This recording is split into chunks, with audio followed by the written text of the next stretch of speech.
Good morning, everybody. Welcome. Thanks for being here today. Episode 15 already. Tennessee. Looking forward to this one, as always. Too much material to sift through has been kind of my problem. I planned on releasing a preview video, but just ran out of time this weekend. But yeah, as always, welcome. Give people a little time to get into the video. Make sure everything's working properly. Hope everyone's doing well. I worked on my audio, so we shouldn't have any issues. Okay. No garbling or feedback, hopefully. Let me know in chat.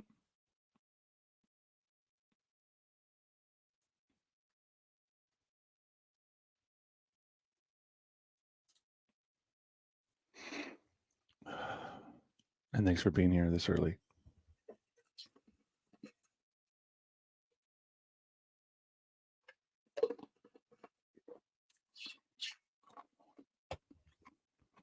I'm going to just post a little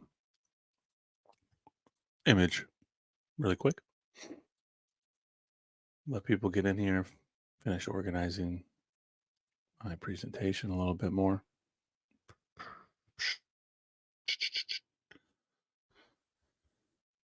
I'm going to go back and for those who joined me last week for my Missouri episode, I plan on going back and re-recording a few of the excerpts.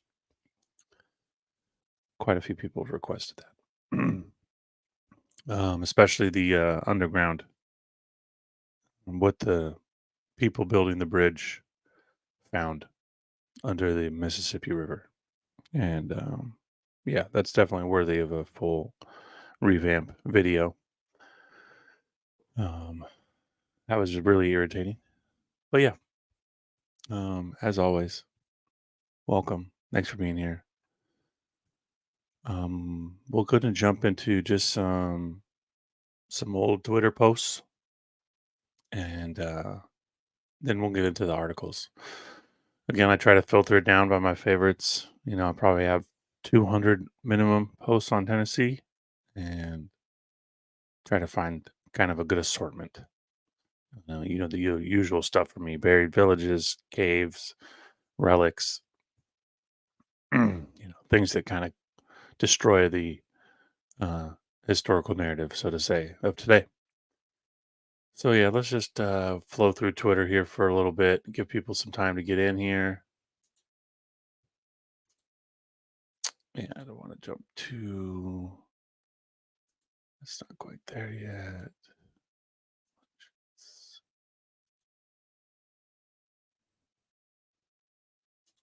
We'll start here. And then I know exactly where I'm going to go from there. Was it Mound Builders?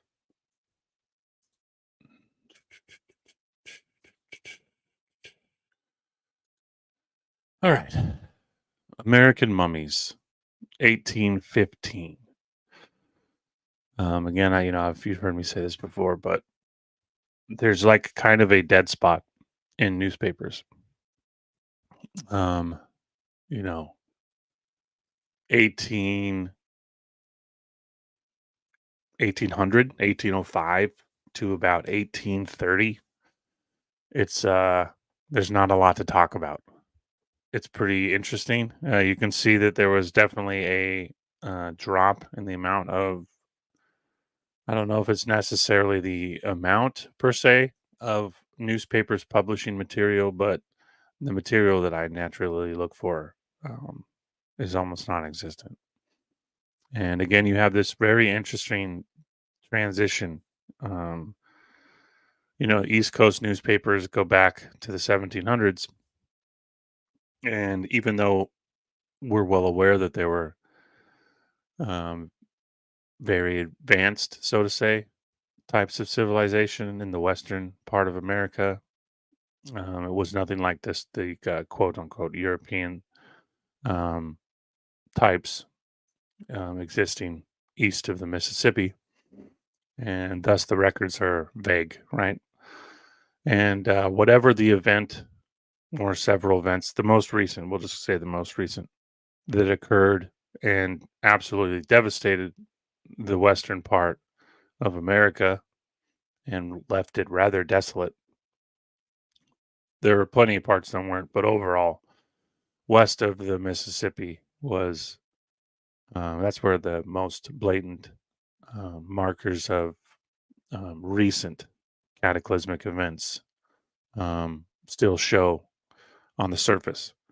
Whereas on the east of the Mississippi, it's doesn't really exist quite the same. You know, there is plenty of evidence of volcanic um, activity, and obviously, you know, the New Madrid event affected everybody. It was felt all the way here in Oregon, and it was ringing bells all along the East Coast.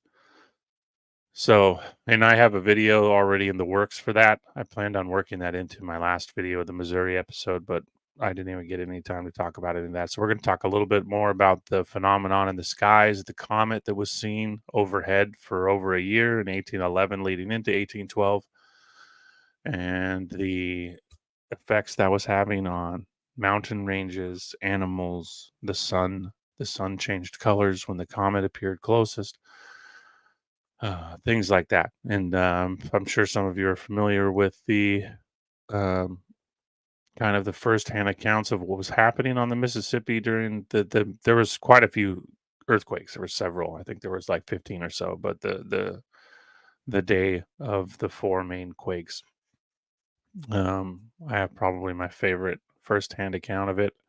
Kind of gives you an idea of what was happening. Um, you know, the Mississippi not only ran backwards. Larry, thanks for being here. Welcome. It's been a while. The Mississippi not only changed its course in several places, but it boiled. The Mississippi was literally turned into a cauldron in some places, um, for whole lengths, literally becoming boiling water. Where the people who were fortunate enough to sort of survive the tsunami and instant creation of insane rapids on the Mississippi, the boiling water would soon affect everything. Huge chasms would open up, and the Mississippi in places was literally flowing into the earth. Now, for anybody that knows the amount of water that flows in the Mississippi, it's staggering, really. And to think of whole entire sections, you know, as large as a city, no longer flowing downstream but flowing into the earth, it's just crazy. You can only imagine. And as I stated in that episode, you know, not to go too far backwards, but that New Madrid was considered the ancient capital of the Mississippi Valley. And several of those historical societies had traced the outline of a ancient city there that covered several miles. And they even stated that it was similar in construction and design to the ancient cities of the American Southwest, and they mostly related that to um, Arizona. But as we've shown in several of my videos there in the Southwest, Colorado, Arizona, New Mexico, you're dealing with I wouldn't say a singular culture, right? And we're blowing apart the idea of one race or one phenotype. We're dealing with a culture where there was, um, you know, Asiatic, Caucasian. Again, I don't necessarily agree with these how these historical markers come about for quote unquote phenotypes and races, because the lines are blurred very much so. But we're dealing with all kinds, right? Dark skin, light skin, giants, pygmies. I mean, it's a variable Tolkien um, kind of fantasy mix up, and I want people to kind of understand that when I share my opinions of America in general, not just the American Southwest, but the whole area, you know, Mexico and Canada included, that I do believe more and more as we go along through this series that truth is stranger than fiction, and Tolkien's representation of Middle Earth is closer to historical event than what we're reading today in our history books. As crazy as that is to say, um, you know, we're dealing with all kinds of gigantic animals in the quote Pleistocene age, and um, terrible lizards. America was known as the land of the Drake, and for those who've been following me long enough, I've shared quite a lot about dragons and giant serpents and lizards, and dinosaurs are just terrible lizards, and the giant reptiles have existed in a fossil record, quote fossil record. Again, dating the fossil record is nearly impossible, and the methods we use today are inaccurate, and they create a stretched out historical lens that really kind of conveys false information, and that man, through every state now, we've pretty much shown that man walked with beast, and in some cases they walked side by side with beast. I reposted a video 2 or 3 days ago from my Texas video about an Aztec warrior found in Texas, and that the author went as far as to say that the man walked side by side with two giant ocelots fighting by his side. And some of the comments were, this is exaggerated. But if you remember the Carson, Nevada footprint part from my Nevada episode, we talked about the 10-foot tall giant man hunting elephants by the lakeside. He built a blind. He had a dog that would make a Great Dane look like a Chihuahua, following him side by side. And I think this is absolutely the case. And if you remember Emperor Tigrinus in New Mexico, I talk about him in almost every episode, or at least him in the sense of the article. He was almost 8 feet tall. He was redheaded, and he was mummified. He had advanced swords. They called it stone, but it had crystal and all kinds of different minerals inside of it, and they were battle axes, right? And inside of his burial chamber, the walls were all painted with this mural, with kind of a story of his life. And he was living with pygmies. And we're going to show that this is exactly what was happening here in Tennessee, and why, my kind of long run up to this was, we're going to show that even scientists, quote scientists, archaeologists in this time frame, 1800s, early 1800s into the 1900s, were continuously making correlations to the American Southwest, and that they're finding not only dark-haired pygmies, 3 feet shorter than that, even, 4 feet being the absolute tallest, Asiatic, quote Asiatic, Mongolian, and plenty of redheaded mummies. Redheaded mummies had been stolen out of Tennessee caves from there, like as early as the 1820. And if you remember back to my Colorado episode, the governor of Colorado was pleading with the federal government because the Smithsonian was stealing all of their relics. They were tearing down ancient buildings. They were stealing mummies. He was very specific. They were stealing mummies and shipping them to Europe. Now, I have a lot of questions about the historical narrative when it comes to Egypt. There's a lot of good material out there.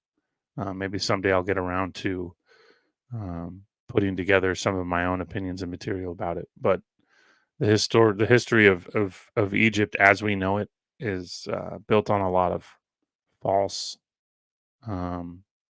information that basically started in the 1890s and ran into the 1920s. There is a ton of evidence that a lot of the migrants who were sort of bust into Egypt were there as construction workers. I'm sure plenty of you have seen this, right? They use the flooding narratives to rebuild temples. Oh, we built this temple because we took it apart and we moved it, and yeah, it just doesn't hold water. Aside from the pyramid complex at Giza, I'd say that it's hard to show a lot of historical relevance to anything else. And why I'm, again, running on and rambling to this extent here is we're going to show even more correlations to, were the first and second, maybe even third dynasties of Egypt really just dynasties of America? Now, you've heard me talk about Ramses and how Several authors in the 1800s and 1900s were correlating the early art of Florida and showing that Ramses III may have actually been Ramses III and the Pharaoh of Florida. And the correlations between, the Arabic culture and the Arabic roots of Europe and the Arabic roots of the Yucatan and the Gulf of Mexico, the correlations are endless. And the Egyptian, quote, Egyptian overlays, right? And the oldest red-headed mummies, the oldest mummies, period, are found in South America, Mexico, and America. And the largest collection of mummies ever found was in a Mexico cave. Thousands, thousands of them. I posted that article several times.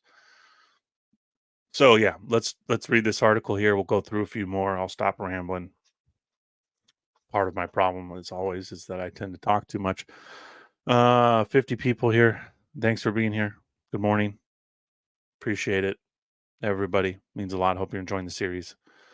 Like I was saying to some of the people, when there's just a few of you in here, I'm going to be re-recording part of the Missouri episodes and releasing those as time permits. I have so much going on that even recording a 5 to 25-minute video can be rather difficult. And yeah, my middle son is turning 5, so we got a bunch of birthday stuff going on, and we're in the middle of a heat wave. It's been about 110 degrees here, which for anyone in the Pacific Northwest knows that's scorching. So we've just kind of been locked in, and yeah. This is again 1815 American Mummies. A piece of curious blanket made of bark and feathers. Now remember the bark and feathers, okay? Because this is exactly what we were describing. In California, we found it, Arizona, and yeah, the feathers, feather, right? Feather, feather, feather. The Arabic overlays, the sons of Eber. Yeah, the feather and the worshiping of the feather, as far as using it in culture, headdress, and clothing, is a distinct cultural marker. And when you find it with these mummies, I think that's a good nod to this same thing, right? Emperor Tigrinus was wrapped in turkey feathers, and he had a turkey, a mummified turkey. It's one of only like 2 or 3 mummified turkeys ever found. And they talked about how the turkey was sacred, and I made the correlation that the turkey was found sacred not only here in ancient America, but also all the way into Mesopotamia and Mexico and Mesopotamia, and that the turkey pops up in Mayan cosmology, and the overlays between the turkey and the phoenix, the peacock. There are obviously so many representations. The bird is kind of analogous to, the walking on land and flying in the air, kind of two states of consciousness, so to say. The bird was kind of sacred, and it often was used to represent not only the air and ether, but the sun. But yeah, back to the article.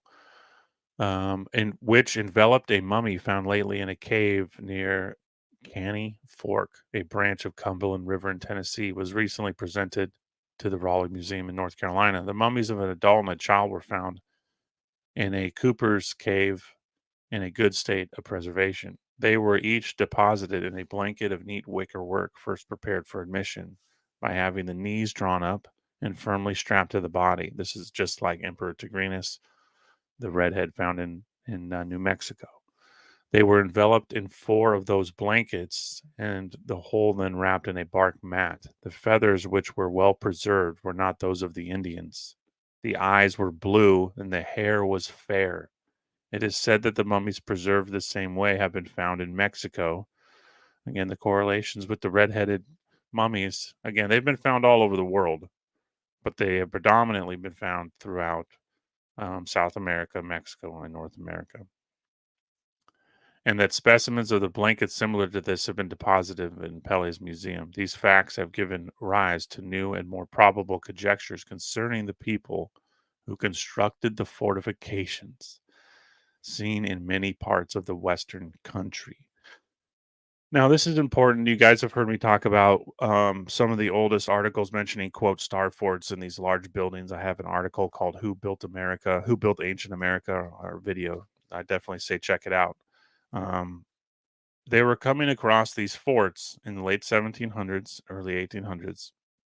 Now, the historical narrative is that um, some of the Indians built them, which is nonsense. Not that they couldn't build them, but the construction technology, as I've been showing, that keeps going, that gets more advanced as we go down layer by layer. They just didn't have the means. We're talking advanced machinery, um, advanced geometry, and they're buried for the most part. And these forts define um, logic, or even kind of a general understanding of something that existed in the 1700s. The narrative shifts, and that's the French. The French are building them, right? The French are allying themselves with some of these Aboriginal Native American cultures, in a kind of ongoing war that's perpetuated against the North and the South, and how the French were part of this whole thing. It's the history of this has so many holes that um, I I'm very careful to put any weight in them. Um, thanks, thanks for your kind words, Gabber. Um, but yeah, these forts defy. I mean, it's like a star fort in Europe, and I'm sure you're all familiar with them, so I don't really need to make reference. But some of these things are unbelievable. There was a fort found in Missouri. It's one of the oldest articles before Missouri was even really known as Missouri, Missouri Territory, so to say. They found a star fort in Missouri. The walls were over 100 feet tall and 80 feet thick, and the circumference of the wall, covered an area of 6 square miles. I mean, and this thing was buried. So, again, that's kind of the overarching narrative too, and it's like, my good friend 13th Monkey, who I've spent countless hours on Google Earth with, who has the best library there is when it comes to mapping star forts across the realm. Um, America was veritably empty of star forts, but when I started to dig into not ancient, but Civil War maps, that's when we really made all the connections. Um, because the Civil War maps have an accurate mapping of these star forts, but they're calling them, they're forts that were made to either by the southern parties to war against the northern, right? Again, the Confederate War. What was really going on there is no one really knows, but what we're told is complete nonsense. Um, and they want to say that these forts, again, like I had just mentioned, that are absolutely unbelievable and would take a incredibly advanced society and countless laborers, that the French were just taking rafts up the Mississippi and the Missouri and building these forts, and that's just absolutely ridiculous. The quarrying involved to build some of these, it's mind boggling. Obviously I tend to lean towards that are more of a cement construction than they are of quarrying stone.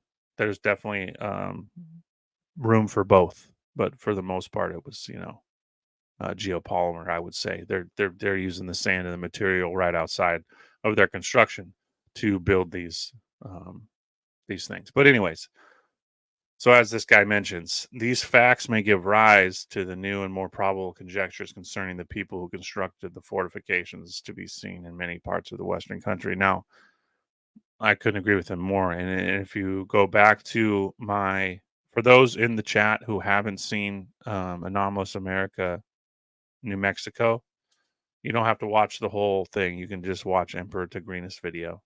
Um, and those people had dug through 3 different civilizations to get to this man's tomb. They had literally gone through, here's like 1,000 years in the middle, and then above that, here's, I can't remember if it was the Navajo. I can't remember what Indians were, but I've been showing through all these states that these quote aboriginals actually have built their city on top of another city, and that when asked about relics and ancient constructions and ancient walls and things like this, they have no idea for the most part where they come from, how they got there. They just are building, they're in an area that has a lot of animals, or that's a rich valley. It's a good place to set up shop. Again, everyone's going to live along a river. Commerce and travel and ease of those things are incredibly important. This is human nature, right? 80% of the population lives by water, and it was no different then. Anyways, so the kind of jumping off point again here is that this person, this is 1815. Okay, so it's really important to think of it from a time frame perspective as well.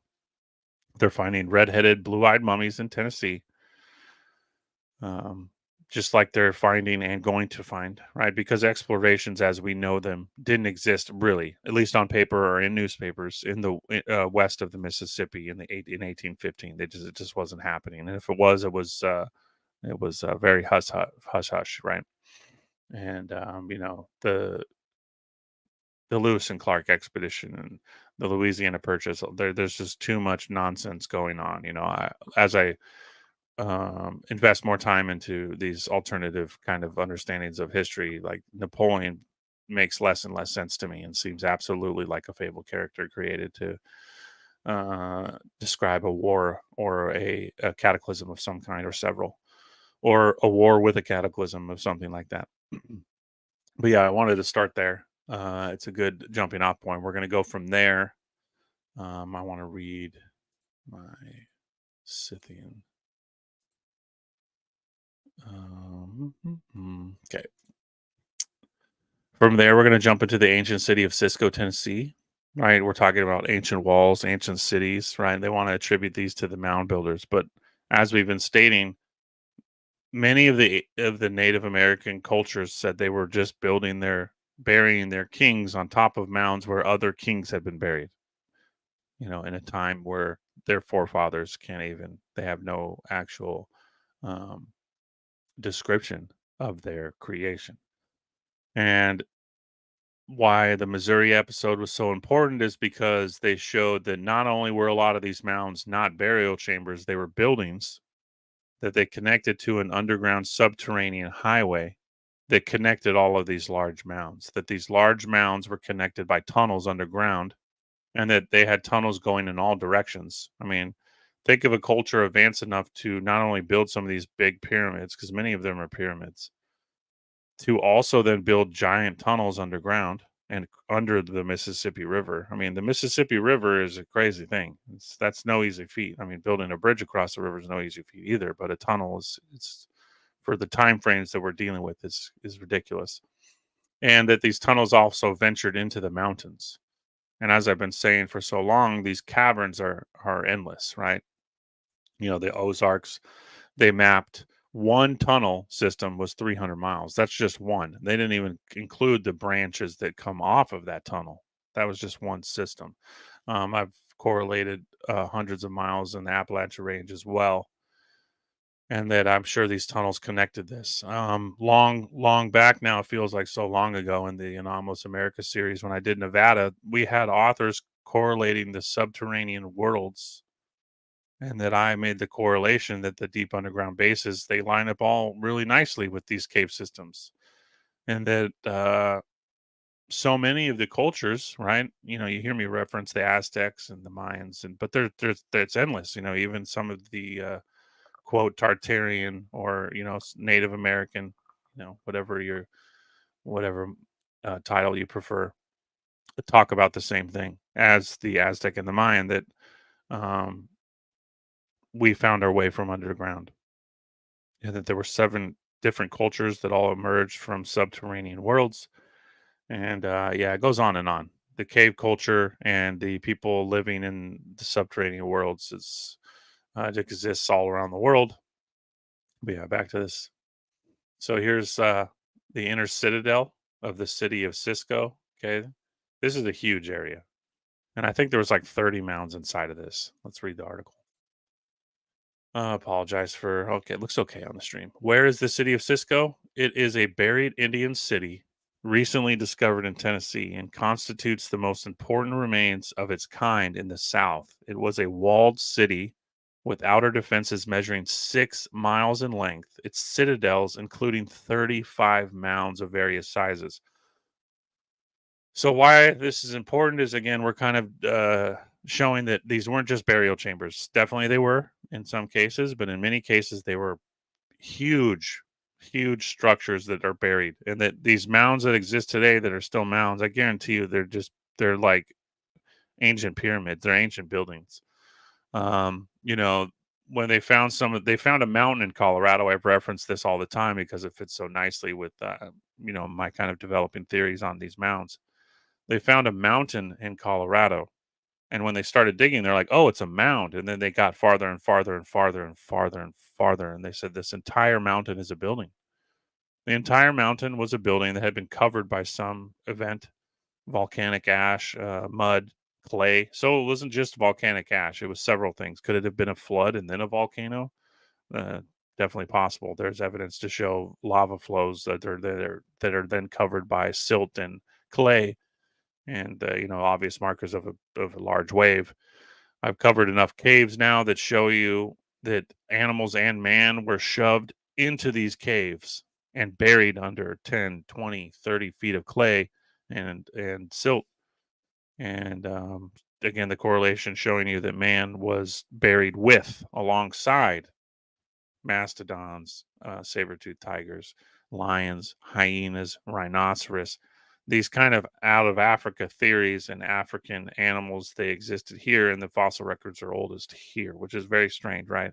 The oldest camels, the oldest horses, the oldest rhinoceros, the oldest hyenas, the oldest lions.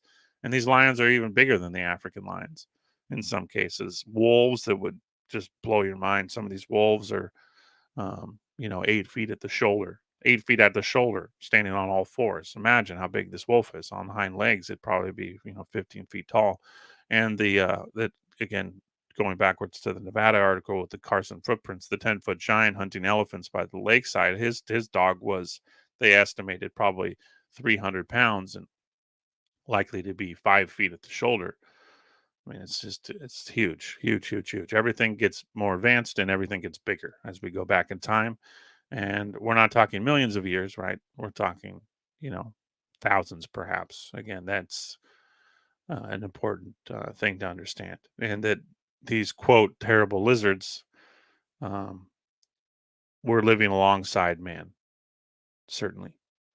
And the drawings and the bas reliefs and these things they find in caves and sculptures, and it strongly suggests this as well. But yeah, let's read this. Recent archaeological discoveries made by the author in Tennessee show that the state to have within its borders some of the most important and interesting remains left by Stone Age man in the United States. Now, again, the correlation and why I read the redheaded article is because we're talking about an advanced race. Now, are they building steamships and bulldozers and cranes and stuff like that? Of course not. But this whole Stone Age theory needs to be thrown out because we've shown that alongside these ideas of Stone Age, Longo, morning. Thanks for joining us. Alongside these Stone Age theories, you have insanely advanced technology. Um, you know, just some of the constructions again that I had mentioned here with the forts they were finding here in Tennessee alone could not have been built by a you know, um, arrow, um, you know, a kind of nomadic, so to say, hunter gatherer culture. We're dealing with very large cities now. If you remember in the Arkansas article or episode, I talked about a city they found so large that at minimum it housed 11 million people. The advanced canal and terraforming that exists all over the United States, from Florida to Alaska and California to, you know, Vermont, canals of thousands and thousands of endless miles that are so perfectly built they still exist today and are often more advanced than anything that we could have built in the 1800s. So yeah, I always like to point that out. You know, this the idea of the Stone Age stuff needs to be thrown out. Very little has hitherto been known about some of these giant ruins. Amongst these great and almost unknown remains may be cited the ruins of the city of Cisco, the great mound group on Harpeth River, and the fortress at the junction of Harpeth and Cumberland rivers. City of Cisco. It is hard to realize that in the state of Tennessee, ruins of a great ancient walled city with outer defenses measuring fully 6 miles in length, with elaborate outer and inner citadels and 35 mounds of various sizes, should have remained almost unknown beyond the bare fact that near the little railroad station in Pison in Madison County, there were some mounds and enclosures. Now we've shown endless walls, right? The Mississippi Great Wall that even the authors then said that this must be a continuation, and that the oldest example of the wall was they called it a highway, and then over time the Mississippi or the Missouri, whichever it was, the river closest to it, had overflowed its banks and washed more and more mud away. And this is like kind of the idea that all this stuff lies buried beneath our feet and it just is waiting to be discovered. And often, unfortunately, when it is, it's either quietly removed or, turned into, they just alter it. The idea of some of these mounds being cyclopean buildings and connected structures and walls that maybe go on for hundreds, if not thousands of miles, just like the Great Wall of China. It's definitely not a narrative that can be released. And the Great Mississippi Wall was called the Great Quarry. And, even the government of Mississippi had been stealing bricks from the wall to build their capitol buildings for quite some time before they even announced its existence on a state level. So, here, this article, I believe, is the late 1800s. But again, we're going to show plenty of evidence in the early 1800s that these things were known and discussed, and they were unfathomable to these people, right? And, from an East Coast culture where you look at what the East Coast looked like in the 1700s, 1800s, you'd think, oh, that's not a big deal. But, for the archaeologist who's coming out to a 6 mile wide giant walled city, with all the other things that we've shown throughout the series now. Um, it definitely leaves a lot of head scratching. And if you stick to the cultural narratives of that we have today, I think they had a very different understanding of it. And we're going to start kind of get into some of that here soon. And we're going to talk about the Tolkien overlays and why that's so important to me. With elaborate outer and inner citadels, 35 mounds should have remained almost unknown beyond the bare fact. Okay, I said that. The author visited this site in 1916. He found the thickets and swamps and woodlands along the waters of South Fork and Fork Deer River in Madison and Chester counties, the remains of an ancient fortified city, together with its outlying walls and settlements. So again, he's exploring this in 1916. But as we just showed, and I'll share several more along the lines here, that in the early 1800s, so 100 years before they're even exploring this, that it's known of, and it's just a completely buried city. And the quote Aboriginals or Native Americans of the area, they know of it, and they have no idea how it was built, and that their um, forefathers have no idea either, and it predates their culture, like so many other things. Um, The ancient city and its adjoining towns were so close together that doubtless their cultivated fields and small isolated truck patches formed a more or less continuous cultivated site for a distance of 12 miles. Exactly. This just rhymes so much with what we've been showing in Colorado and the American Southwest again. And as we finish out this episode, we'll correlate more of the archaeologists' opinions that they're finding. Well, this is like exactly what we found in Arizona and then New Mexico, and so on and so forth. And so you can imagine, this is a huge city. It's 12 miles long, giant stone walls, giant stone citadels. Yeah, the remains of the city of Cisco, as they appear today, are shown on the map, which I just showed. This map is from a careful survey made by the author's expedition. This great city extends along the high banks of the forked Deer River for a distance of 2.5 miles. It was probably defended on the riverside by a continuous line of wooded palisades along the edge of the high banks. Further protection along this side was given by the river itself and also by the great swamp extending the full length of the town on the opposite shoreline.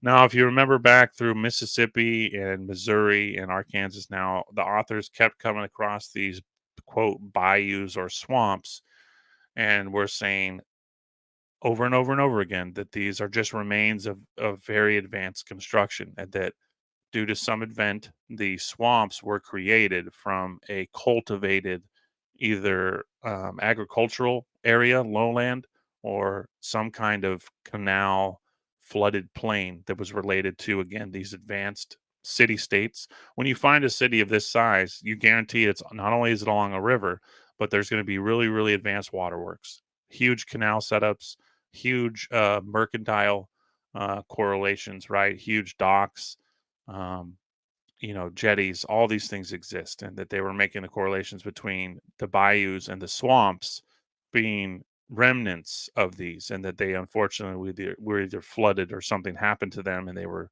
destroyed or covered up. So when they talk about these swamps existing in the regions here, they're definitely, to me, because we're dealing with something right at sea level or river level or even slightly below it. That they were part of this advanced dredging and canal work system. And they talk about wooden palisades, but this is a stone city. On the land side, there was a long line of earthen walls. I said that already. The dotted lines on the map show where some of the earthen embankments have been destroyed in recent years by cultivation. But we were fortunate in finding several old inhabitants who remembered their exact location and appearance. Love it. So it's only one generation, even in the 1916, they can go, yeah, oh yeah, this was all. So imagine the 1700s, right? Because over time, time is going to deteriorate things, flooding, all of these things. Um, yeah, these just massive citadel star forts are found all over America, and not that I'm saying that this is necessarily the kind of star fort you picture when you look at some of the European ones, but perhaps the progenitors of them. In the undisturbed woodlands and thickets, the original earthen embankments still remain. Of course, all traces of the wooden palisades have long since disappeared, of course, because they're stone. When they go down deep enough, they keep finding stone and really, really advanced stonework, right? Often like so perfectly cut that there's no need for cement. Couldn't fit a hair in it, right? That kind of cyclopean understanding of it. And yeah, the wood's all gone, but it still holds its shape. That's because it's stone and it's not wooden palisades. This is like the kind of quote again Native American or Indian fort idea where they just put up all these logs and kind of made this octagonal shape, right? That was kind of quote a French version or French stylized version of an Indian fort. But these things again predate all of that by hundreds of years, if not more. There are now 35 mounds in this city. 35 mounds. Okay. Now, could some of these be burial chambers? Of course. But I guarantee you, many of them are huge buildings. The range from very low rises not only 1 foot in height to the Great Mound in the inner citadel. This Great Mound is 73 feet high. 73 feet high. Okay. Now remember, going back through all the things we've shown, that we're dealing with cultures that are buried up to 300 or 400 feet. Cities all from California now to the Mississippi have been buried anywhere from right under our feet, right, a foot, 1 foot, 2 foot, 2 feet, all the way to 400 feet. We have 400-foot buried cities in California. We have 400-foot buried cities in Missouri. So how big is this building really? I have no idea, but it's a lot bigger than 73 feet. Where was I? 73 feet. At its base, it's 300 feet by 370 feet, and its flat summit, 38 feet by 60 feet. The flat summit thing, this takes us back to Anomalous America, Texas, where we showed the flat summited pyramid that was made of stone that was cut with saw blades. Even the people then were like, they cut these stone, show traces of being cut with a blade, and it was stone. It was covered in earth. They took all the earth off. They whoa, this is a pyramid. It had a petrified wood, the top, the summit, as this man's describing. He's giving you the flat summit is 38 feet by 60 feet. Okay, think of a pyramid without the capstone. That's what we're dealing with here. Now, this is just like in Texas, but the floor of this summit was petrified wood, and it was cut in amazing uh, mahogany, if I remember correctly. And mahogany is incredibly difficult to find, especially in that area. And we're dealing with the similar type of construction, these pyramids with no tops. Here's the image. The mound is about sixth in size among the great mounds of the United States. It commands a view of the surrounding country for many miles in every direction. At one time, it probably had the great house of the king upon its summit. Yeah, the temple. Several of these mounds are very large, being 1/3 to 1/4 the size of this great central mound. These large mounds were placed at strategic points in every quarter of the city. So, yeah, I mean, just like a star fort. Whether or not they're defensively constructed, I would say there's definitely evidence that they were not only defensive, but when they first started identifying some of these forts in America, they were like, none of this show any signs of it being like for war purposes. And I've gone as far as to say that these were built because man was waging war with giant animals, and that how you could get an entire culture to unite against a common enemy.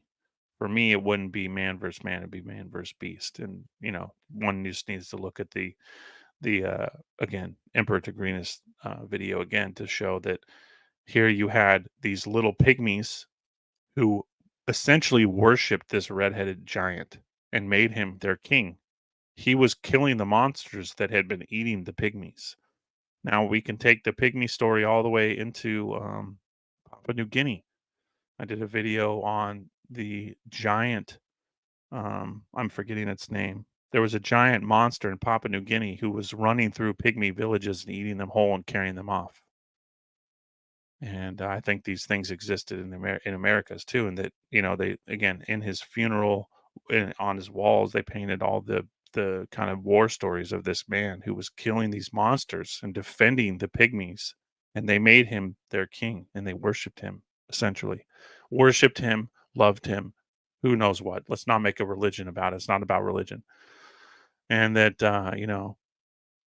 this is kind of again what I'm thinking here when I talk about these giant cities, and that I reference Edgar Casey. He's one of the few people that was discussing this, that the Atlanteans were not necessarily at war with other cultures, but were at war with giant, not only sea monsters, but giant lizards on land.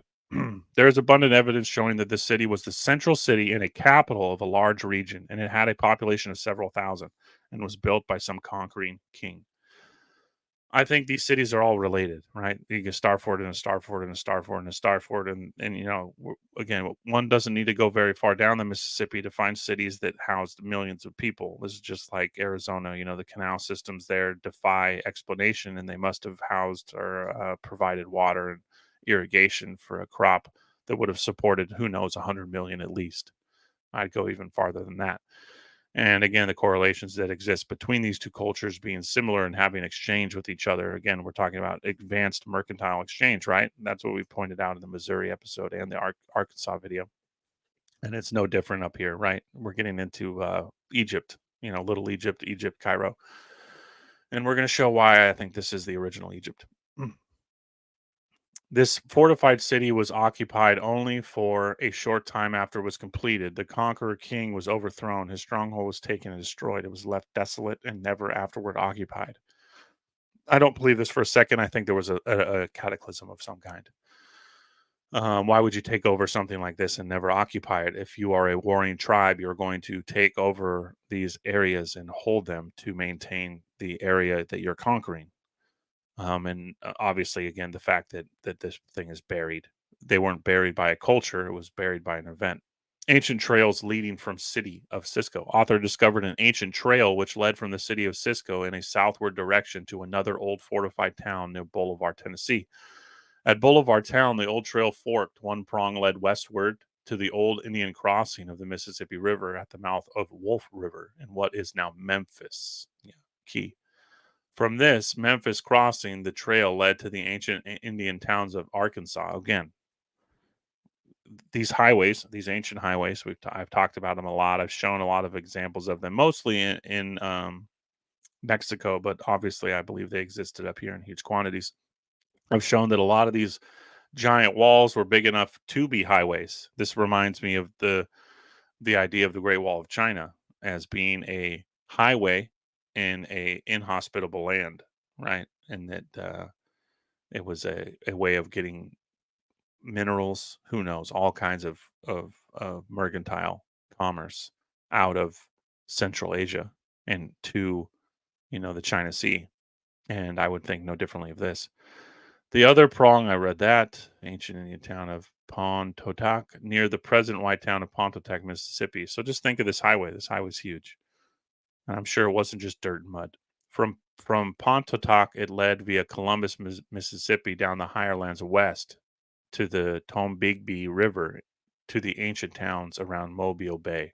Now, Mobile, I had family in Mobile. My great uncle had a house not far from there. I've spent quite a bit of time there. There is an ancient starfort there that was very much like the crazy ones you imagine in Europe.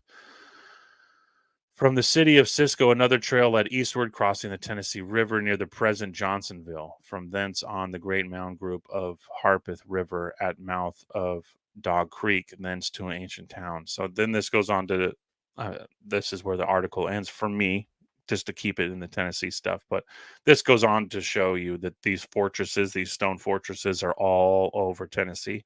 And now we just need to go back through our episodes to show they're all the way down through basically the entire continent of America.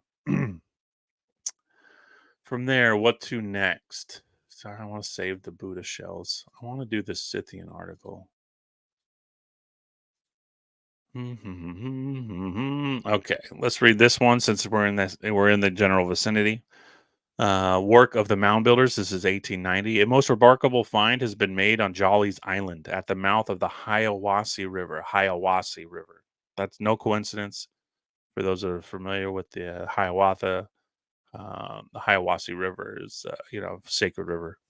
The recent heavy rains and floods unearthed 7 prehistoric statues on land belonging to J.H. French of Nashville. The figures show a well-developed knowledge of the art of sculpture in the mound builders, or a race antedating them, absolutely antedating them. And in each case, the statues represent kneeling figures. One is unmistakably the figure of an Indian, another a Negro, the others being Mongolians. The attitude and expression evidently denote devotion and prayer to the deity. It is expected that these specimens will be sent to the Smithsonian.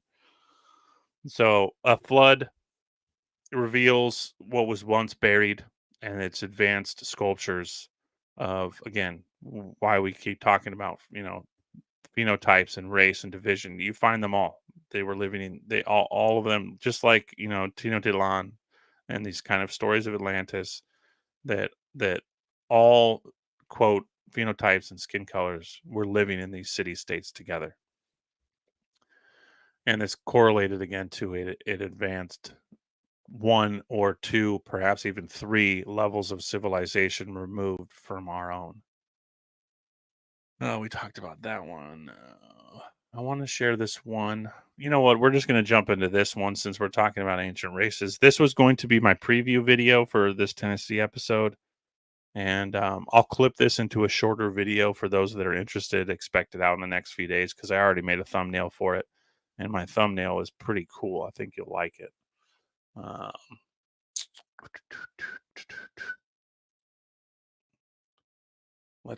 just going to show you this thumbnail really quick, just to give you an idea of what we're about to read. Because this is kind of a long one here, so you're going to have to stick with me for it.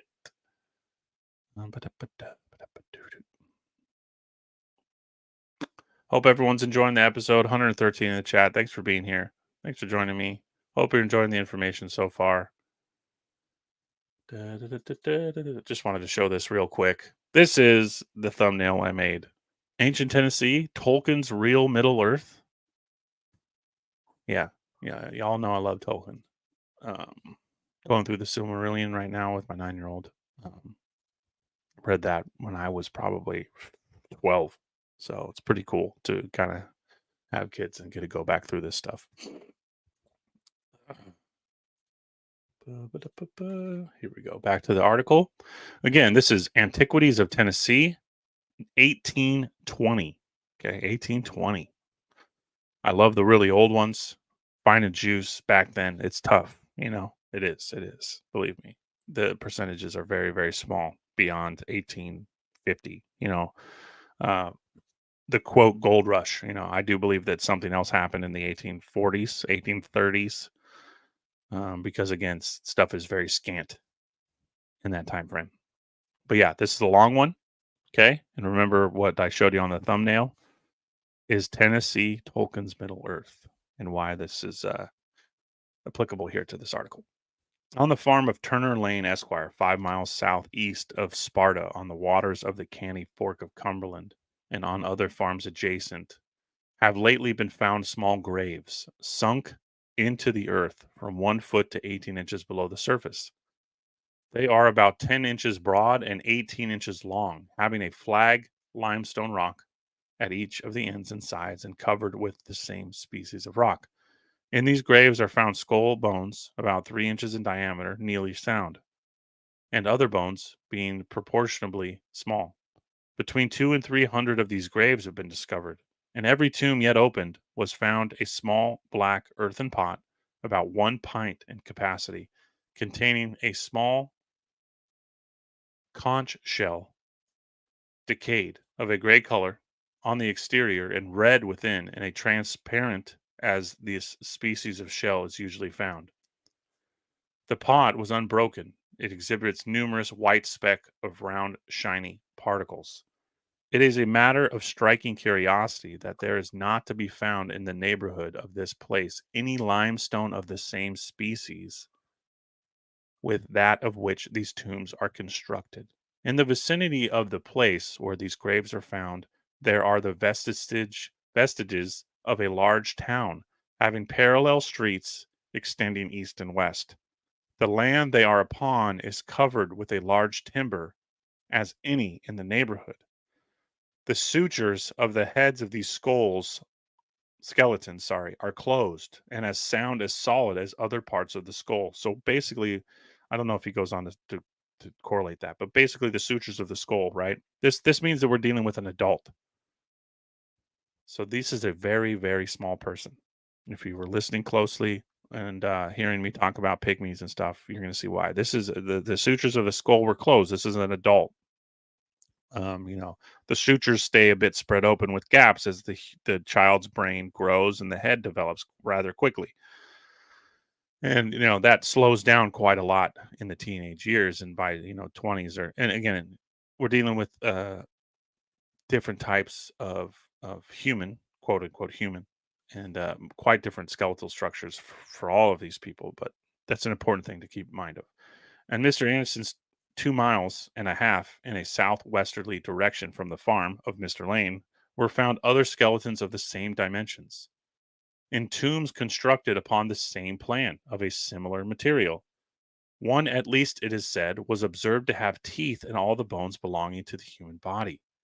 The facts above stated are attested by Mr. Lane of White County, who has seen the skeletons very often, by his son Jacob A. Lane, Esquire of Sparta, in the same county, and by other son Alexander Lane, Esquire, student at law, who all say they can be verified by all the inhabitants in the vicinity of the farm of Mr. Lane. Mr. Lane, the father, who is a man of observation, gives it as his decided opinion that these are the skeletons of adult persons. Okay, perfect. So he does say it. He found his opinion, founds,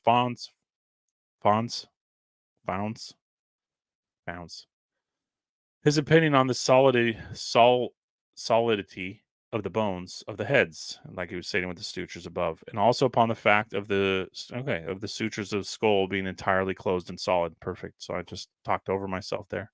The trees growing where they were found are as great a size and an age as any in the surrounding forest. Both at Mr. Anderson's and Mr. Lane's are many extensive circular elevations of earth raised 2 or 3 feet above the common surface, arranged in order, having the very appearance of once populous towns, upon which are standing large trees. So fantastic. He's saying town. This is a buried town. They talked about streets going east and west, and they were perfectly straight, left and right of each other, right angles. Now he's talking about mounds of what he would call having the appearance of once populous towns, with large trees growing on top of them. The small graves at Mr. Lane's are arranged, but at Mr. Anderson's there is a large burying group full of them without any order as to position. That the bones are human, Mr. Lane thinks there can be no doubt, and that they are not the bones of children. Really important distinction to make. So we're dealing with a very, very small. I mean, what did he say earlier? I apologize. Let's go back. 13 inches, 18 inches. 18 inches, you guys. Adults. We'll get into some bigger ones here as we go along. The conch shells, it would seem, must have been brought from the borders of the ocean, as there are none to be found either in the rivers of Kentucky or those of this state. And it would also seem that they must have been brought hither immediately before their disposition in these vessels. In a few years, again, we're talking about that trading culture, right? It's vast. In a few years, they probably would have been lost or broken to pieces had they remained unburied. That the animals the skeletons belonged to drank water and were not sucklings is intimated by the water vessels at the head of each skeleton. The rocks which enclose them are thin blue limestone and not of that neighborhood originally, all the limestone in the vicinity being of a gray color. Here is a mystery that baffles conjecture and puts all experience at defiance. The pygmies of Herodotus on the borders of Ethiopia and the Red Sea, and those of Homer in India, have always been treated as fables.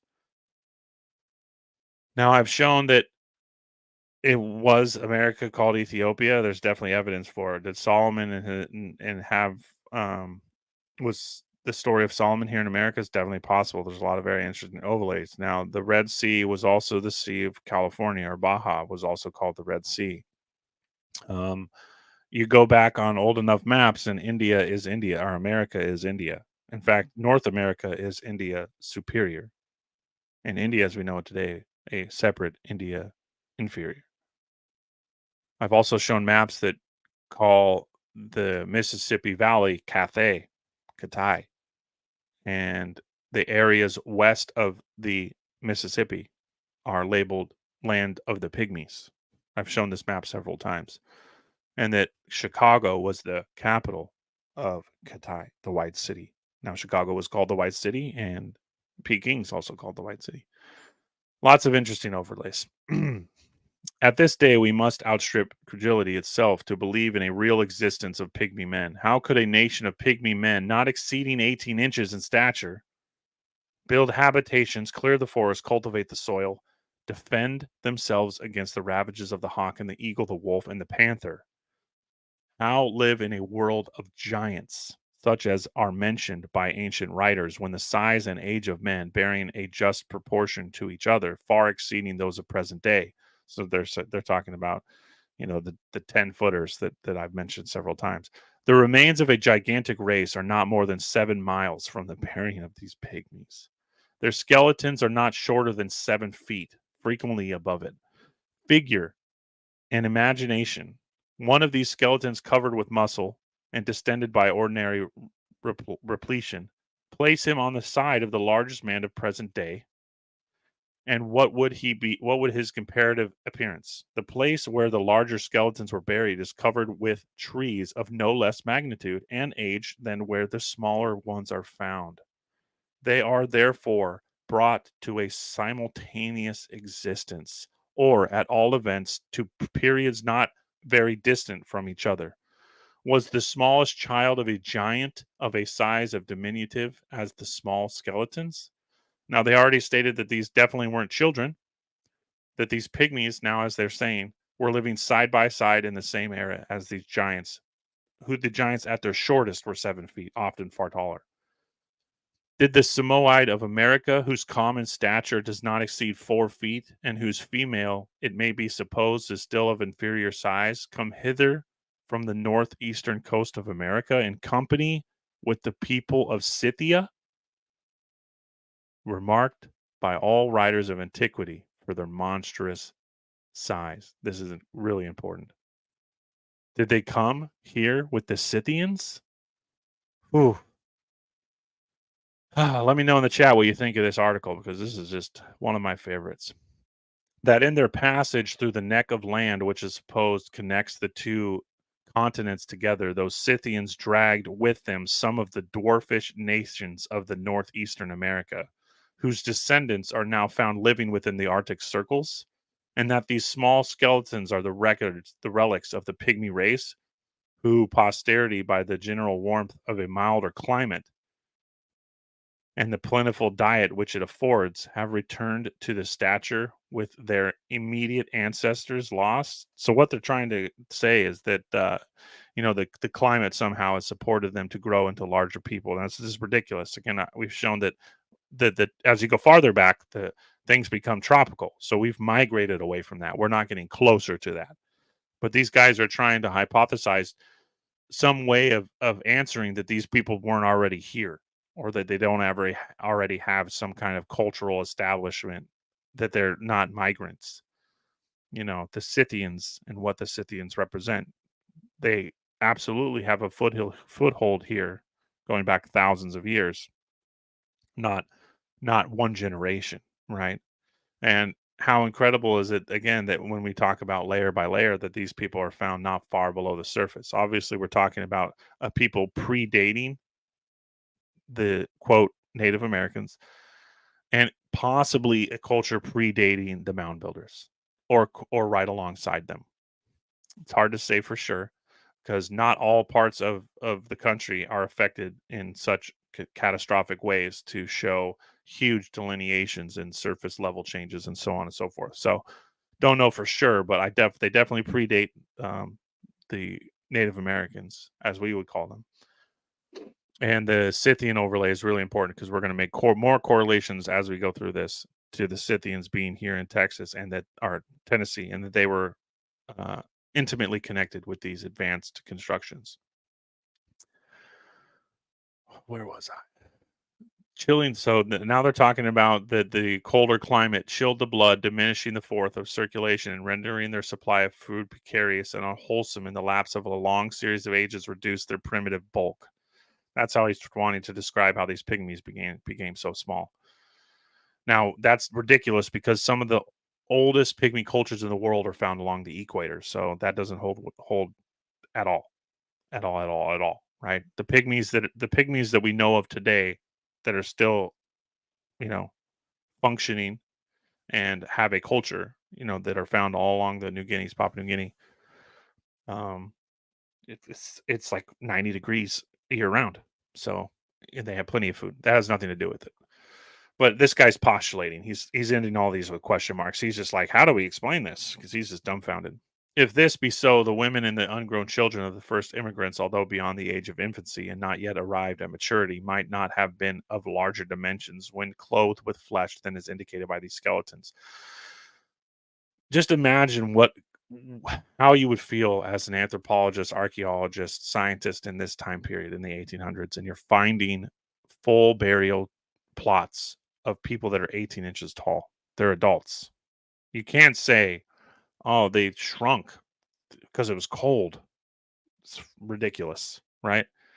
And alongside, just literally a town over, they have giants buried below the surface with the same types of trees of the same age growing on top of them. They're saying that they had to have lived together. And these giants, the shortest being 7 foot, often much taller. How you would feel. The fact that this even gets written about is what makes it so amazing and why I love these old newspapers. Let us look for conch shells on the shores of the northeastern America, and look there also for the stature of those who inhabit the most northwardly regions of these countries, and we shall perceive whether this conjecture has the continence of probability.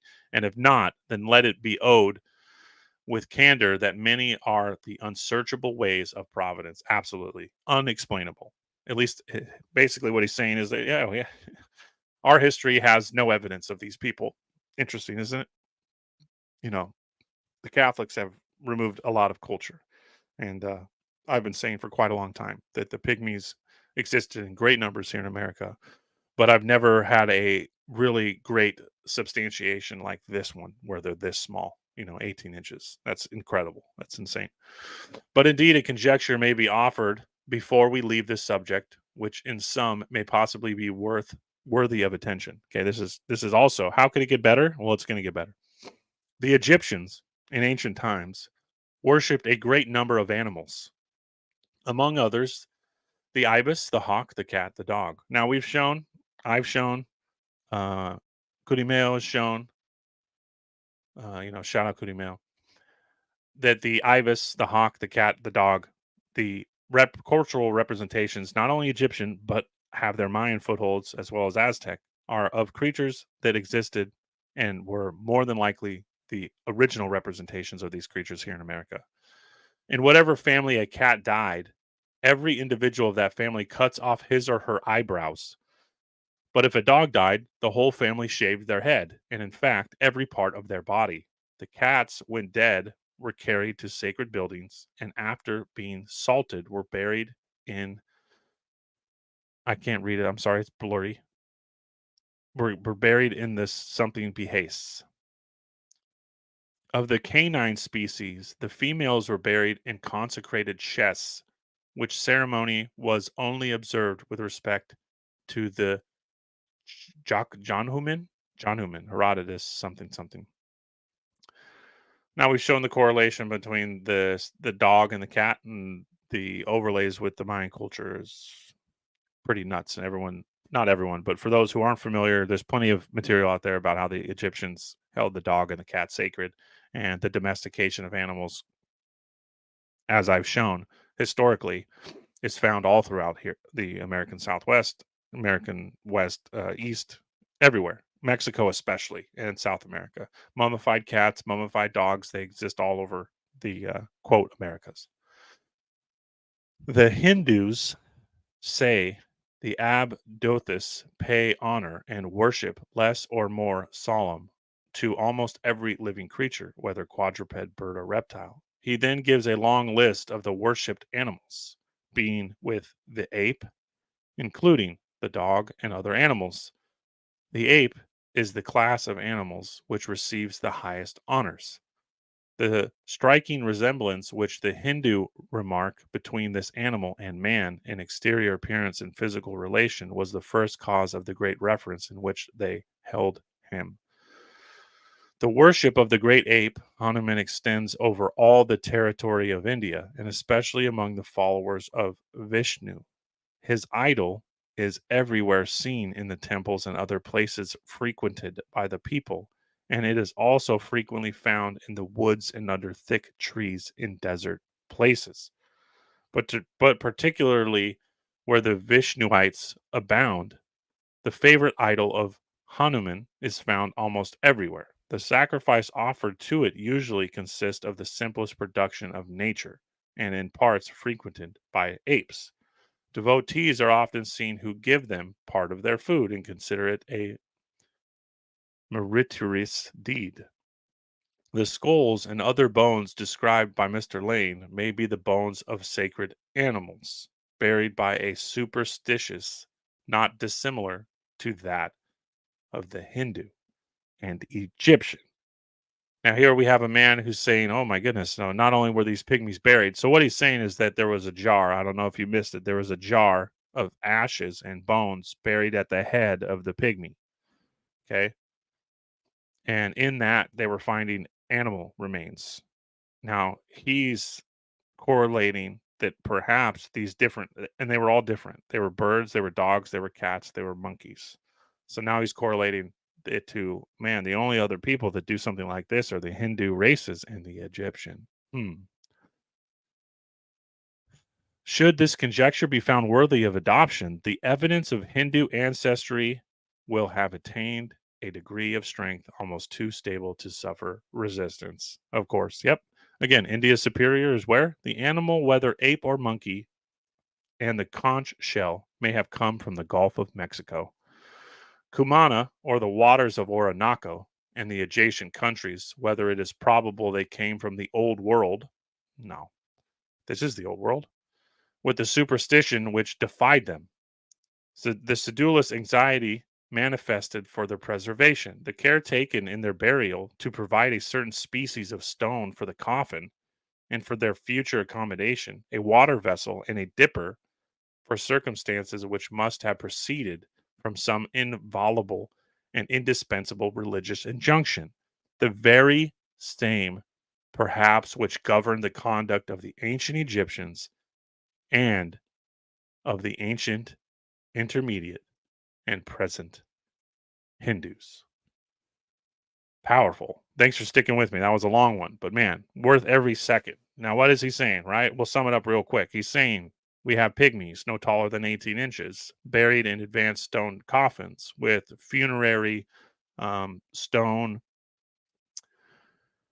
um, with stone containers at their heads with different animals inside of them. And here we are, right? 1820. He's saying, well, I want to quote him perfectly here. Should this conjecture be found worthy of adoption, the evidence of Hindu ancestry will have attained a degree of strength almost too stable to suffer resistance, perhaps which governed the conduct of ancient Egyptians and of the ancient Hindus. Boom. Powerful, right? Where is Egypt? Where is Egypt? Remember? Correlating again all these episodes back through. They're stealing relics and they're shipping them to Europe and they're building that Egypt was in the Nile. Now, I'm not saying there was an advanced race in the Nile. Definitely not what I'm saying. I'm just saying that they've been mixing shit up and moving it all over to different parts of the world, and they got our heads spinning. And you go far enough back, and this is a time period where that narrative, didn't hold much strength, but the old world was still considered, Babylon, Mesopotamia, so on and so forth. And yeah, he's basically like, well, this evidence. I mean, I don't. This evidence is telling me that these are Egyptian or Hindu pygmies living with giants, living with Scythian giants. They must have came all the way across the land bridge. That whole land bridge thing is just ridiculous. Are there people that migrated across that? Probably, but we're dealing with a culture so advanced in mercantile seafaring exchange that the idea that they wandered for 50 years across the Bering Strait is just ridiculous. Oh, okay. Well, it's already 6:30, and I just feel like I've pissed a lot of time away. I hope the article was worth it and you enjoyed it. Um, Man, there was one more Scythian article, and somehow I don't have it pulled up, which is really annoying. Okay, we're just gonna read this one, and it'll give me some time to find my other Scythian article. Um, Buddha, American History, Utah, 1908. American History. Mr. H. L. Stoddard, in an interesting article published in a recent number of the Arkansas Gazette, adduces several proofs in favor of the propositions that this country had an intercommunication with Asia, not less than 1,000 years before Christ. The Book of Mormon, as is well known, tells of the immigration of Lehi and his household from Jerusalem, and this event is supposed to have taken place about the year 600 before our era, accepting the common calculation of biblical chronology. The Book of Mormon also tells of an earlier intercommunication between the two hemispheres, and according to the teachings of the inspired founders of the church, man first appeared on this continent. Again, now I'm not shy about this. My wife is Mormon. I am not. My wife is. AM1, thanks for the $2. Appreciate you.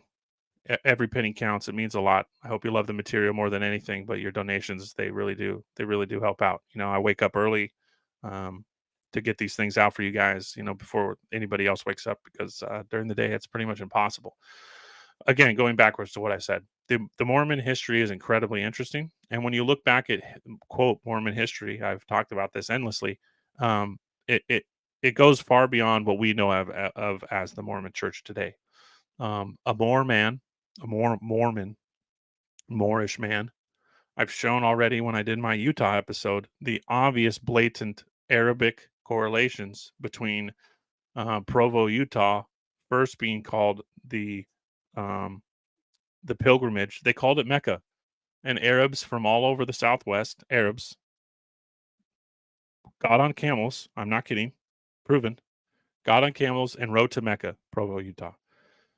The historical overlays with the Quran and Arab and some of the early Mormon teachings, they've been altered a bit, and the Catholic overlays there are unfortunate. They've had their hands in every religion. The Catholics have manipulated, some of these later ascribed, um, the Talmud and Sharia and some of these other things. But the earliest versions of these texts, the Quran especially, are incredibly powerful. The Book of Mormon has a lot of amazing historical events. When you look through a lot of the stuff and you look at it, just be open minded. Don't have a prejudice because you have to discern all these things for yourself. I'm not trying to convince anybody of anything. I'm just showing the things I find, and it's up to all of you to come to your own conclusions. But don't let this affect you. When you look at their history, there are plenty of really good, great non-Mormon historians that have shown that there's a lot of, again, you read the article I just read and you look at some of the stories that they tell of America, they overlay pretty spot on. It's pretty amazing. So again, man first appeared on this continent. Interesting. Here, man, as some scientists now maintain, is indigenous. Here, the Garden of Eden was planted. Here, Cain murdered Abel. Here, the city of Enoch was built. Here, Noah preached and built his wonderful ship. Now, not all, but many of you are familiar with a lot of my talks with Dr. Longo, and I've been saying this forever. He's been saying this. That's kind of what brought us together. We've been building a pretty beautiful representation of what the true Fertile Crescent was, what the Arabs and the Turks and the Greeks, what they looked like, and that the not only rewriting the history of the quote Arabic culture from an Atlantean perspective, but also again Scythian, Hindu, and how we're going to get into the Buddhists, the Gautama Buddha, right? Maya, his mother Maya. And did Buddha's origins exist here? Well, some of the oldest representations of Buddha are found here in the Mississippi Valley, and some of the oldest carved representations of the swastika also found here in America. Very interesting correlations. Science will ultimately, we believe, find the proofs of this great truth revealed to the prophet Joseph and through him to the world. Here in one of the remarkable finds which points to Asiatic intercommunication. Now, I've shown Asiatic, quote, Asiatic intercommunication through almost all these episodes. Alaska, Oregon, California. Where else do we have it? We had it in Arizona. And it exists in all these states, but those are the ones I've already presented in my previous episodes if you want to go back and touch on them more. 3 or 4 years ago, a gentleman, while looking up data in the Smithsonian Institution, found the likeness of a Buddha portrayed upon a shell and thoroughly published an account of the matter.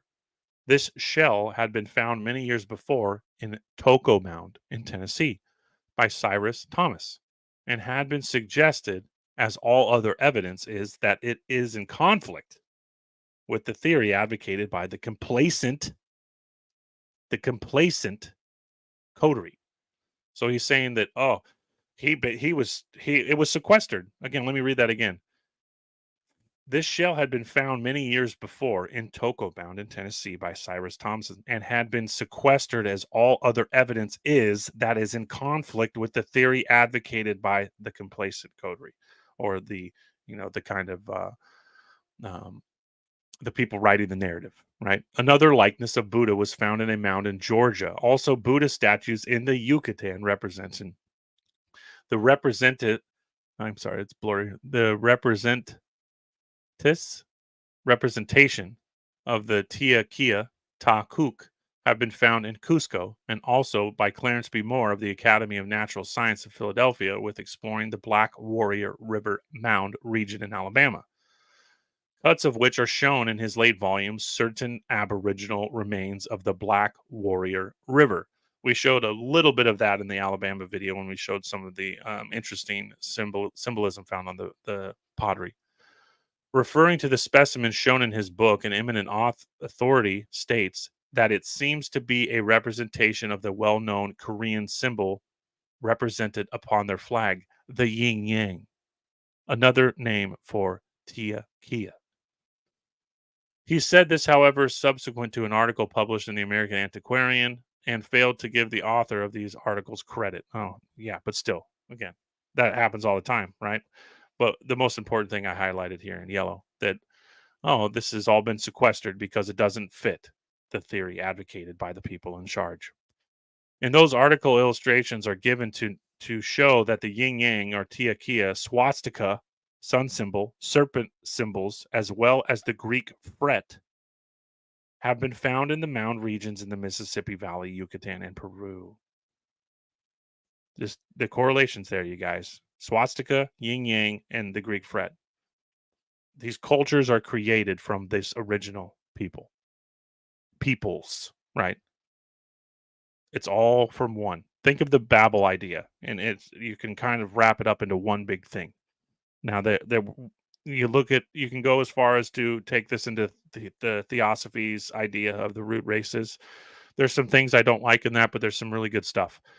And, we were all one people before some major cataclysm, essentially. We all still are one people. Don't ever think anything otherwise. We are all one people. We're all here experience we're all encased in a physical body, having a divine experience, so to say. But essentially what I mean by that is phenotype, skin color, blah, blah, blah. All these things really don't mean much. But from a historical standpoint, you correlate the language and the symbols, and you keep coming back to a common source. It may be remarked that Buddha, in the opinion of some scholars, is none but Noah.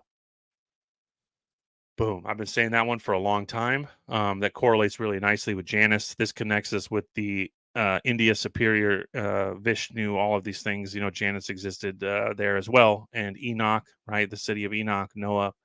The correlations are endless, but I just love that. Buddha was Noah. We're going to stop there. This is a really long one. I'll have it linked in the description. It goes on and on and on, but the rest of it goes into Mexico. I just wanted to touch on the stuff that they found in Tennessee, and because it's long and we're getting low on time, we're going to skip ahead. Historical stuff. I have a bunch of really cool random ones, but I want to stay along some kind of subterranean caves for sewers, subterranean, bunch of caves, subterranean. We'll do this one. All right. More antiquities. A remarkable image discovered, 1868. So yeah, again, thank you everybody for being here. 125 of you. Appreciate you all. Hope you're enjoying this episode without the garbled, horrible mic. A remarkable image discovered in the connection with the researches made by Dr. Jones of our city into the antiquities of Tennessee. Mr. McWhitter of Charleston, East Tennessee, has written a letter to a gentleman in Franklin, which describes a remarkable image exhumed and also some remarkable mounds. We make the following extract. In the spring of 1845, I was at Paris, in the country seat of Henry County, Tennessee, and there saw and purchased a sculptured image found a few days before at or near one of the largest mounds thought to be in the state upon the lands of Amos Milkian and Solomon Hartsfield. Mr. Hartsfield was cleaning out what he thought to be a sinkhole of its surrounding trees and vines and struck his toe against and then dug up the image.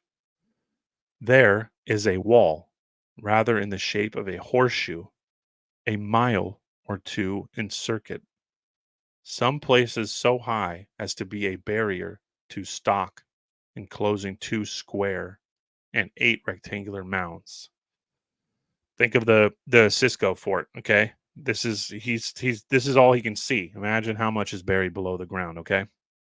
The main square mound is about 100 feet high, the other 60 or 70 with large trees growing over them, of course. And in all, there are 3 mounds, 8 or 10 feet high and 15 or 20 feet across, composed of fragments of human bones. The others seem to be of clay, sand, cement, 2.5 or 3 feet under the soil. The large square mound is flat on top. Sounds familiar, doesn't it? And you might see it for miles away if the trees were cut away at its base and it had been made to correspond with the cardinal points exactly. So this thing's built perfectly to the cardinal points. And it matches again all the other big mounds, not burial mounds, big pyramids. The image sculptured has been skillfully manufactured from 6-sided prismatic fluorspar, the prism being cut smoothly, having a rough appearance from the shotting, though as smooth as glass. So again, skillfully manufactured from 6-sided prismatic fluorspar, the prism being cut smoothly. So this is a crystal, 6-sided crystal. I took it to Nashville to Dr. Troost, state geologist, also to Professor Strickland, architect at the Capitol, who examined it thoroughly and gave their opinions and certificates of its material and finish. Professor Strickland said the measure was as perfect as the modern measurement 14 by 14 in sitting posture, and that it must have been manufactured by a race far superior to the Indians. Mr. Truce computed the time by geological research from measuring the soil on the top of main mound to clay beds, which is about 3.5 feet. Think about that. So there's all this dirt and soil, and then there's 3.5 feet of clay. I mean, that's like we're dealing with some serious stuff. The amount of clay that's left over from a wave is very small and minute. So, 3 feet of clay, something serious. which is about 3.5 feet. And so that 1 inch is a century, gives us 42 centuries. Who was it 4,200 years ago lived in that town? I have now a part of the relic, the head and part of the body, and should have had it entire, but for the accident of having my house burned in 1857, and should have donated it to the state. I have a great many curiosities burned with my cabinet, and now take little interest in such things. We have an old town site at or a little above the mouth of the Hiawassee River, made, I suppose, to be the same people. Did you hear that? So remember, the Hiawassee River flooded, and that's where they found those 6 incredible statues of all the different phenotypes of man: Caucasian, Negro, right? Um, Asiatic, all of them. And they're all kneeling. So now we're finding all these different advanced um, relics, so to say, not just the statues. And this is in the same area, is what he's saying. We have an old town site at or a little above the mouth of the Hiawassee River, I suppose by the same people. So he's correlating the same people that built those statues that the Hiawassee River uncovered are the same people that are building these representations and these relics that are so far advanced. And again, how he correlates the 42 centuries, I don't necessarily agree with it, but it's obvious with the tree growth alone, we're dealing with something that was buried. I think I think by an event or maybe more than one. The spring freshet of 1867 washed the surface from the island, and long rows of graves, fire pots, teeth, and other relics are found in abundance. I found a labia and a fibula 6.5 inches longer than the present race, with the bones of the feet and ankles thrown in, and two superior molar teeth with 4 fangs and 6 apex, a very singular thing, and if human, and found in the stone box grave, must have been human. So here we have the same correlations again. We're dealing with giants, very, very large giants in the same kind of correlated type of mound system, large stone walls covered by something. I have the plan and chart of the Abian town, the finders, the nearest family certificate with the country surveyors and clerks certificates, all complete in regard to the sculpture, besides a good many antiquarian societies have sent to see my relic. Yeah.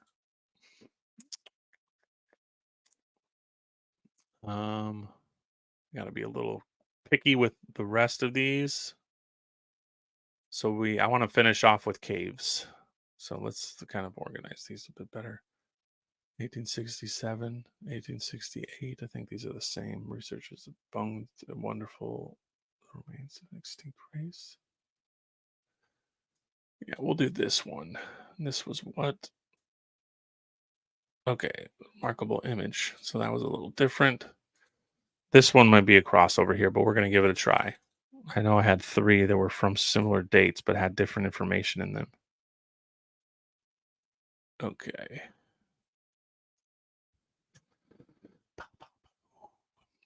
142. Everybody, welcome. Late arrivals. Hope you go back and watch it from the beginning. I live 15 minutes from Hiawassee, and very cool. Welcome, Bridget. Thanks for being here. Yeah. So again, make sure if you missed some of the opening articles to go back and check them out. And for the sake of time, I'm just going to bust through these. And yeah, hope you're enjoying this episode. This was a fun one and lots of material left out. I wish I had more time. Maybe when the series is over, I'll go back and do like cutting room floor videos, and because I still have probably anywhere from 5 to 10 to even 20 articles that I get that don't get read during these episodes. Tennessee Antiquities: Researchers among the bones of the dead centuries. A wonderful mausoleum, the remains of an extinct race. Tennessee contains many wonderful antiquities, which, like her other resources, so to speak, have been but little developed. Her grand mountains, deep and magnificent forests, her noble river, and wild sequestered valleys must have been cherished and loved with an intense Patriotism by the former races who once dwelt in the country we now call our own. The grand and picturesque scenery in which Tennessee abounds must have found in the heart of the Aboriginal tribes a fleeting repose. I apologize, it's a little blurry for me. It must have been thickly inhabited and peopled by hardy and energetic races. The supposition is strengthened by the remains which are almost everywhere, just like this entire realm, in my opinion, for the most part. I mean, we've kind of shown this in the American through the American series here, but yeah, we remember in our rambles over Lookout Mountain to have detected numerous vestiges of an extinct race at Chattanooga, and in the National Cemetery grounds stands a mound, which, in the course of examination, made 2 years, and a hall and a I apologize, it's blurry. I don't know what that says. A year and a half ago, was found to be full of the bones of the dead, the domestic and warlike implements of a people whose history is lost forever. In the caves of the mountains, in the deep valleys and rugged vast recesses which abound in the eastern portion of the state, wonderful revelations have been discovered. Fortifications and other sites of towns have been detected, with the imprint of antiquity stamped upon them, which places them beyond the Indians who roamed the forest at the discovery of America by Columbus. It may be not generally known that the grounds on which the city of Nashville, again, the grounds on which the city of Nashville now stands, was once the site of an ancient and populous town, yet such is supposed to be the fact. We're going to go through a bunch of other ones here and show that a bunch of towns in Tennessee are built on ancient towns. Just like so many of the other, just about every city in Arizona, it was built on the foundations of an ancient city. Many in Colorado, many in California. Some of the most interesting antiquities of our state are found along the lower course of Stone River, but a few miles from Nashville. A wide area of country there is covered thickly with thousands of graves of a now forgotten people. But a few days ago, several gentlemen made some researches in this region and found their labors richly rewarded by some striking discoveries. At a place known as Shellis Spring, they found a mound of considerable height and of perhaps 40 feet in diameter, which proved upon examination to be nothing less than a vast mausoleum of the dead. The graves were found to be made of flat rocks, symmetrically joined together, and 3 tiers deep from the base of the mound to the apex. Bones were found in a remarkable state of preservation, together with pottery and shells. Very large ornaments have been dug out of this locality, made from shells found only in the Gulf of Mexico. A gentleman of knowledge, skill, and authority in antiquarian matters, who conducted the researches made a few days ago, estimates that the remains which they unearthed could not have a less age than 600 or 700 years, which is remarkable. No warlike implements are found in this locality. This is what I say as well, and I have to point out that the warlike implement thing, there's such a weird imbalance in that, and that we tend to find more advanced construction, less warlike implements. Isn't that weird? These wandering, warlike, nomadic tribes tend to, again, build their settlements on top of a vanished race. And that's no different than what this man's saying.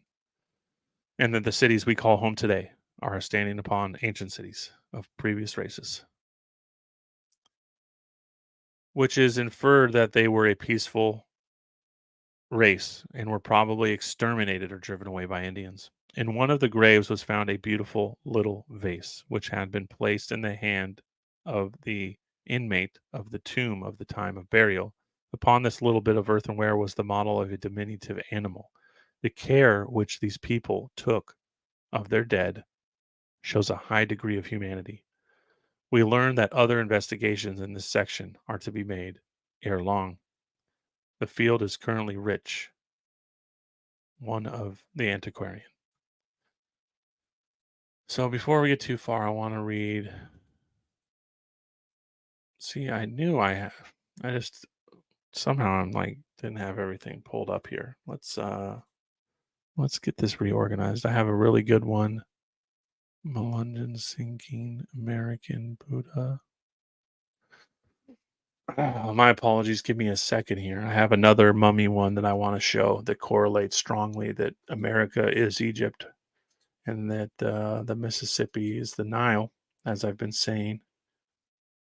Ah-da-da-da-da-do.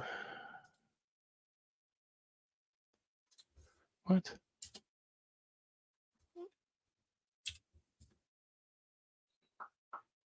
Appreciate your patience again. 137.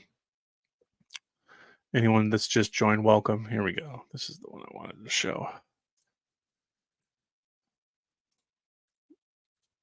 Okay. Back to some mummies. Okay. Mummies in Tennessee, 1892.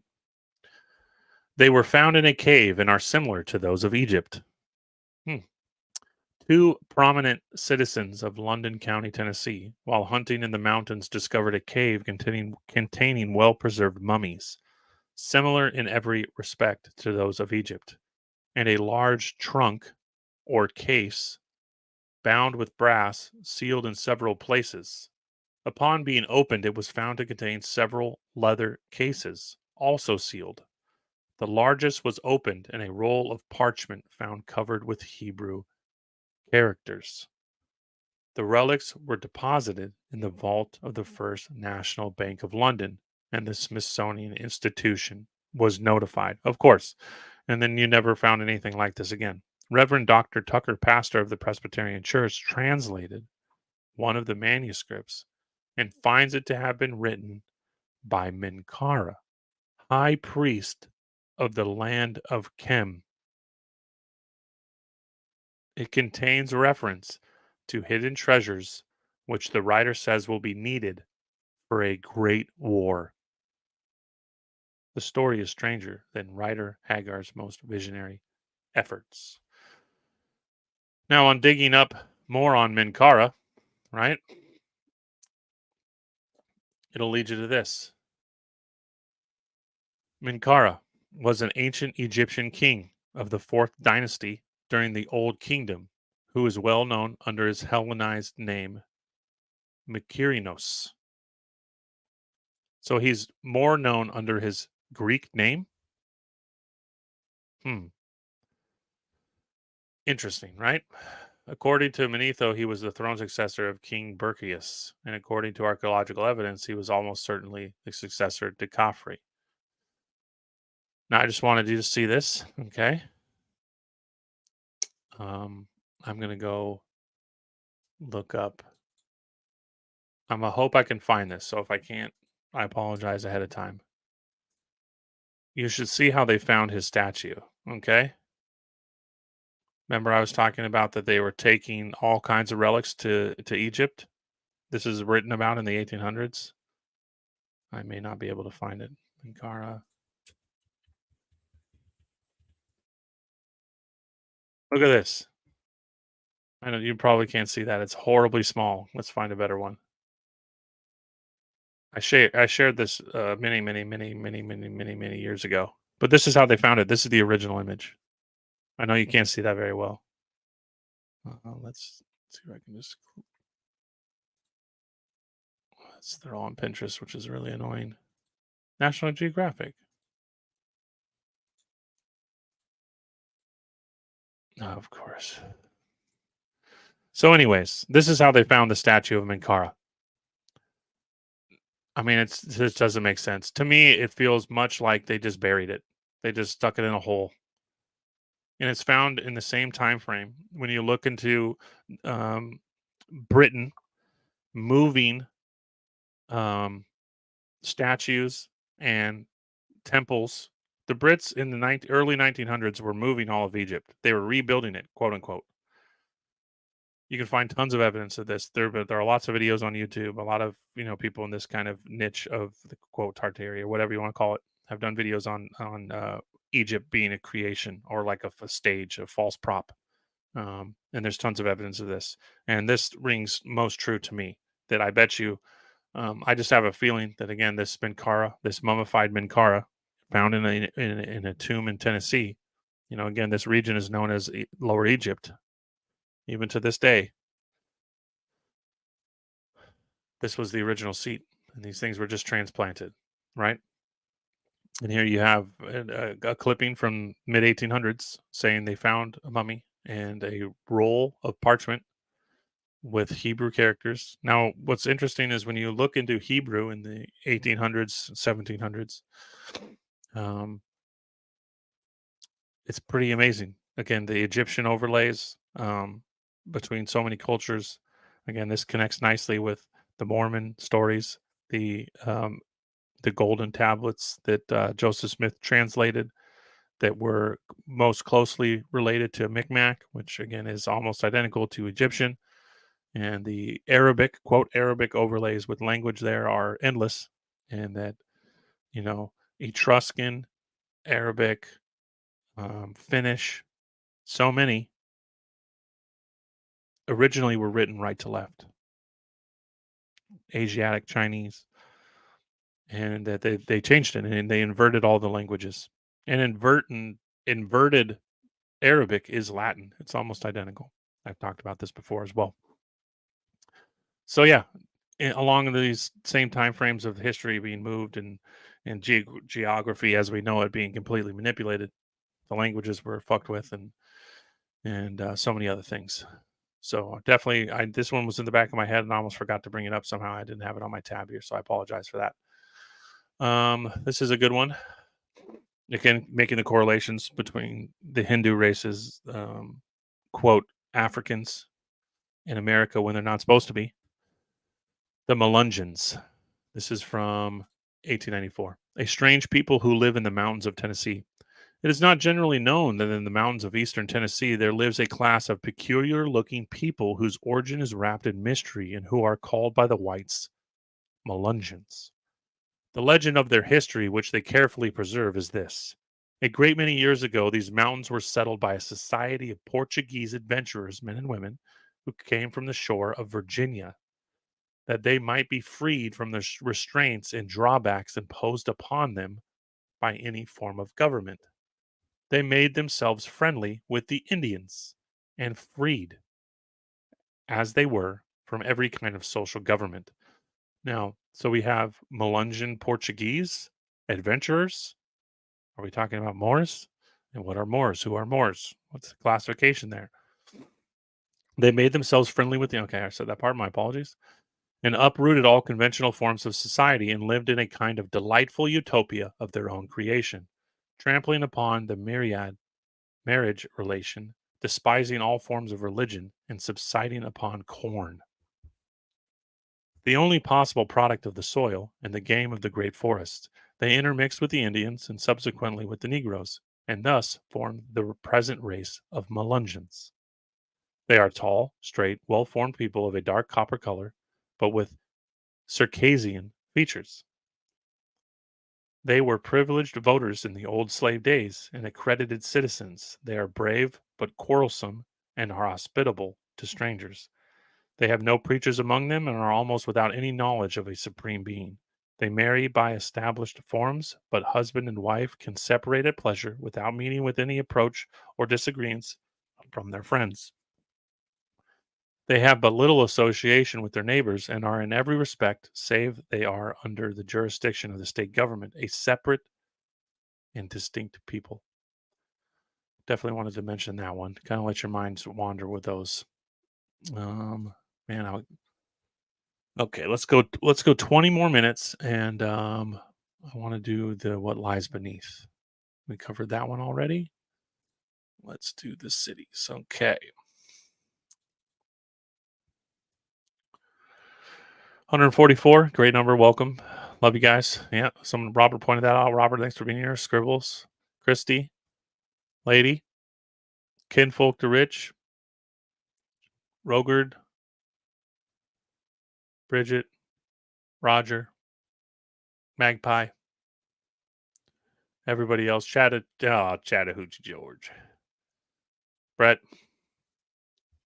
Hope you're enjoying this so far. Thanks again. A city built over a cave.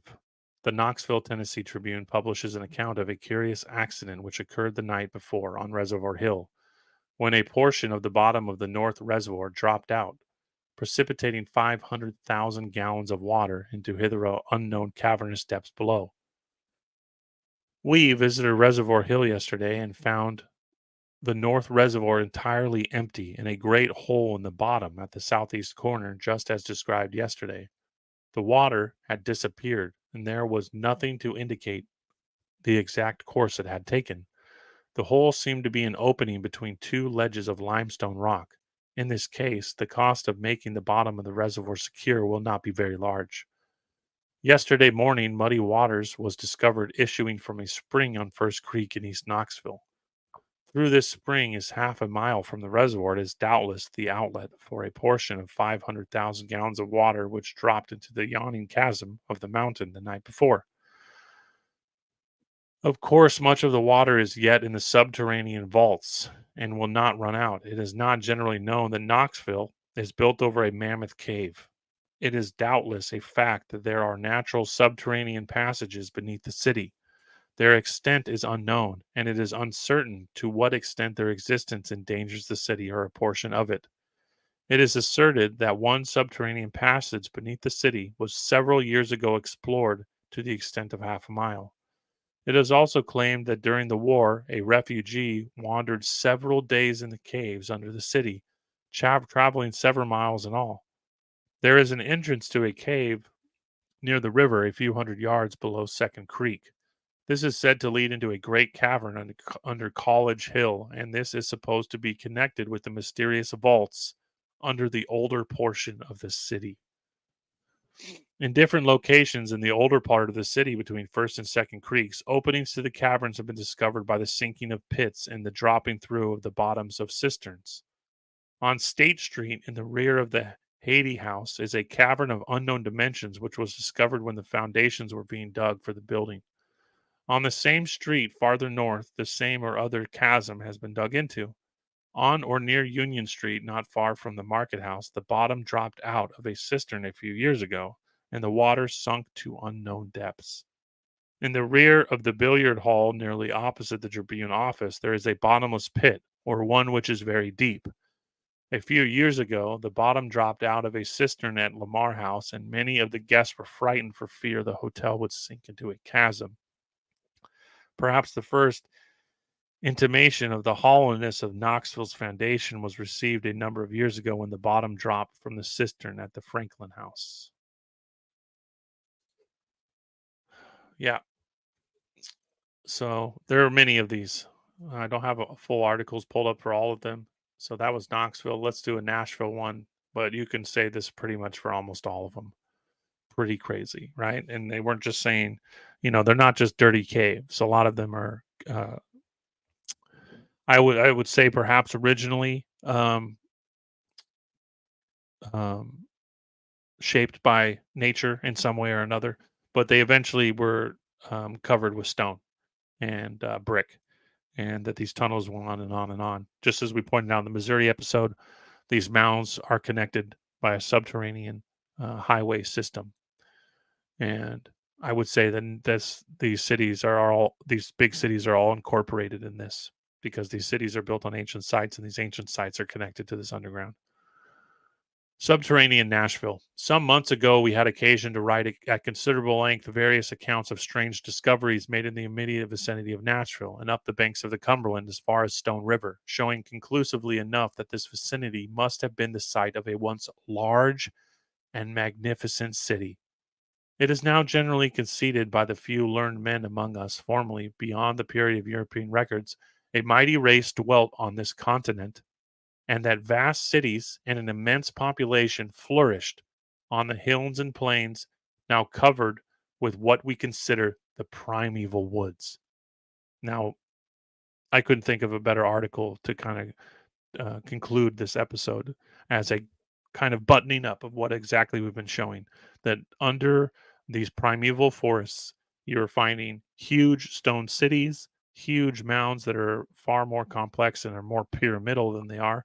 And they're not just burial chambers, and that they go deep, deep, deep underground.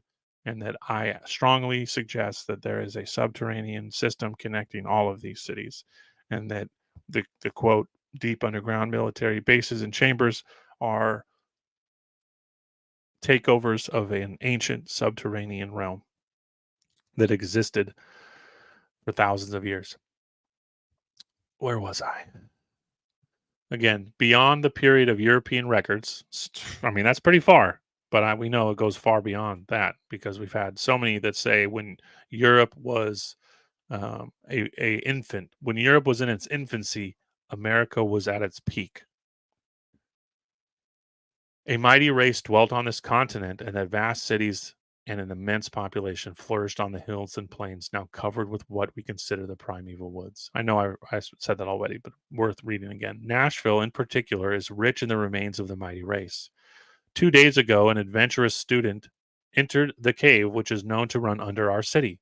In West Nashville, near the residence of Mr. Hines on Knoll Street, and having traveled in a southerly direction for over a mile, until he found himself somewhere under the hill of which Fort Negley stood. Again, you guys, we've talked about star forts and mound systems being connected. Now he takes a quote cave system tunnel and it goes right under the star fort. Not a coincidence. He commenced a rigid exploration of the interior of the cavern as he returned. He found earthen vases in profusion, some of them capacious enough to hold a barrel of water, and of undoubted Eastern style of construction. Yeah, what's Eastern style? Greek? Because we know that the oldest Greek pottery is found here in the Americas. Quote Greek. Phoenician. He also found a stone coffin or sarcophagus 9 feet long on the outside and 7 feet long on the inside. It was laid upon a natural ledge of rock and bore certain characters on the side of which he was unable to decipher. I wonder what those characters were. Possibly Phoenician? Block Hebrew? Arabic? Hmm. Egyptian? Well, those are all from the same root. Within was nothing but a small sprinkling of dust and about half an inch pasty mud. He also found regular steel knives, with very long handles of some sort of composite material, which he assures us is pottery. On these, the graver characters are yet quite legible. He brought forth from this grave of centuries several specimens of his discoveries, which are no less curious than wonderful. He is making preparations for a series of explorations, which he intends to extend over several weeks. They will be undertaken with a view of writing an exhaustive and correct account of all the archaeological remains of which are to be found around the city. Well, you can guarantee that wasn't published. 1869. Um, and then what else do we have? I want to finish with a Stone Lake. I did that one already. Tennessee. Here's more on the Tennessee Pygmies. This is a big one. Yep, let's do the Stone Lake. As we're wrapping up here, you guys, I love you all so much. 157 of you. I know many more will see this further down the line. I wouldn't have been able to keep this going if it wasn't for you guys. So I'm in Middle Tennessee. I've been to Old Stone Fort and its circular mound. I would love a map or a list of these amazing finds. Um, yeah, a map. There's people have made maps. They're often listed under mounds, and I've tried to make a distinct correlation between the mound builders and that there are several markers of distinct ages of man, and that the quote mound builders were perhaps not what we've been told as far as correctly identifying these cultures, and that these burial chambers often were built on top of sacred sites and that predated these cultures. That's one of the most common markers of this. But as far as a list or anything like that, I mean, I have to point you towards, my Twitter, but I've been posting less on there as it's just cumbersome and not very effective. So if you enjoy this material, you just kind of have to watch through some of my other episodes and you can see the correlations I make here. They exist strongly all over. I have some excerpts I wanted to look at real quick before I get too far.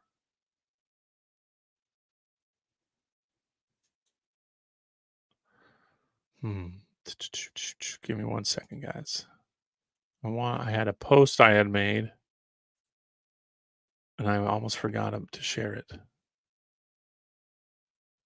Here's an interesting one.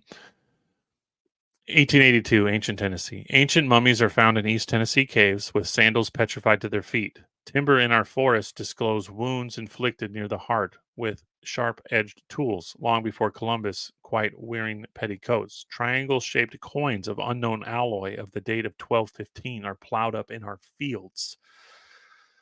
Fossil remains of animals long since extinct are found petrified on our hillsides. Dried brick prepared of clay and cut straw are unearthed many feet below the surface of Earth, where they are supposed to have remained for many centuries.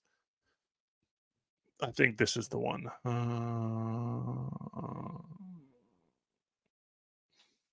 Chattanooga, Tennessee. Mr. Hirsch, an extensive mining operator, has secured options on the celebrated Ducktown copper mines. As secured from Polk County, he states the laborers have discovered a prehistoric city near Mineral Bluff in the copper regions. Many evidences of Indian occupation have already been unearthed. The first and principal discovery was that of an ancient stone wall. It was traced for a mile. Traces of houses were also found during the brief investigation, made and pottery found. Mr. Hirsch, who has visited the buried cities of the same race of people in Arizona, recognized it as of a similar character to the relics discovered there.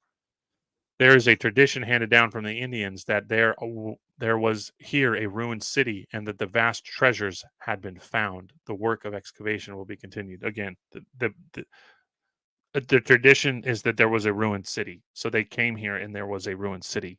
And the important thing to take away from this is Mr. Hirsch, who had visited the buried cities of the same race of people in Arizona, recognized it as a similar character to the relics discovered there.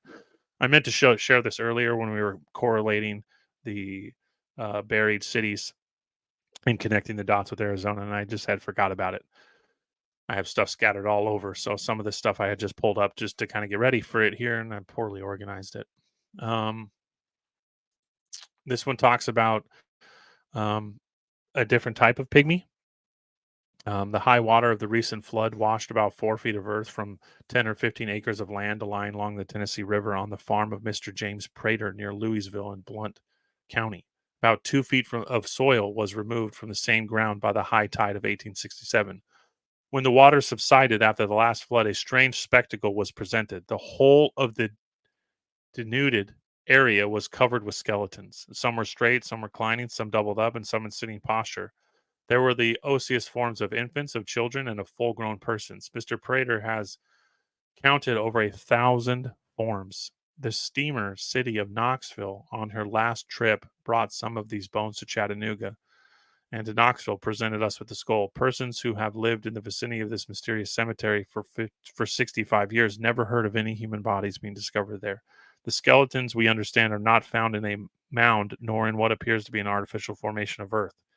We understand one or more mounds were partially washed away in Meigs County, disclosing skeletons, stone hatchets, pipes, implements, and Indians. There was one more I wanted to do. I think was it dwarf?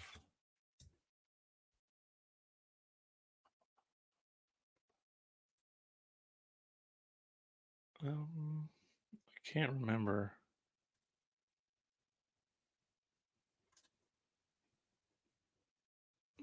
Oh, see, this was in Missouri. Pygmy Graveyard. Here's one. This is the other one I wanted to read. This is a different graveyard from the one I had shared earlier, where they found the people in copper or um, in stone coffins with the animals in the little containers above their heads. What's the date on this one? This is 1876. An ancient graveyard of vast proportions has been found in Coffee County. It is similar to those in White County and other places in Tennessee, so we were just listing some of those off, but is vastly more extensive and shows that the race of pygmies who once inhabited this country were very numerous. The same peculiarities of position observed in the White County graves are found in these. The writer of the letter says some considerable excitement and curiosity took place a few days since near Hillsborough, Coffee County, on James Brown's farm. A man was plowing in a field which had been cultivated many years, plowing up a man's skull and other bones. After making further examination, they found that there were about 6 acres in this graveyard. They were buried in a sitting or standing position. Their bones show that they were a dwarf race of people about 3 feet high. It is estimated that there were about 75,000 to 100,000 buried there. Holy shit. 75,000 to 100,000 buried dwarfs, right? Or pygmies. They say dwarf race, right? And we're not dealing with the 18-foot tall pygmies. These people were 3 feet high. So it's like, again, why I made the correlation earlier in that first long article I read that was this Tolkien's Middle Earth. We have pygmies, we have dwarfs, we have giants, all within what, just a few square miles of each other.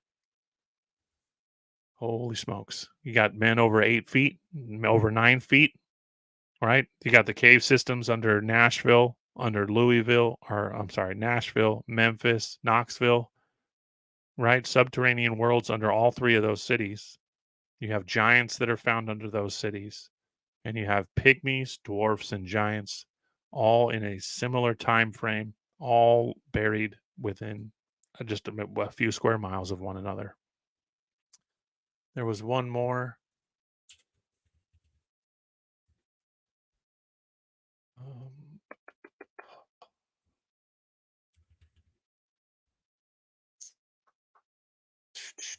Here it is. Now, I want to get this right.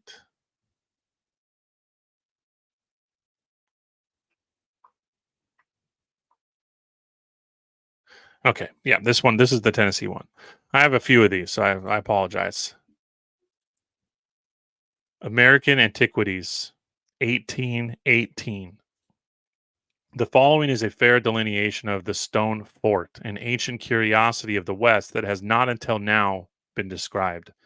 About 40 miles from this extraordinary work, and about 2 or 3 miles from the town of Columbia, Maury County, Tennessee, a cave has been discovered containing a variety of earthenware bricks of a form different from those of modern manufacture, and an iron sword resembling the saber of the old Persians or the Scythians. You guys are familiar with the saber, right?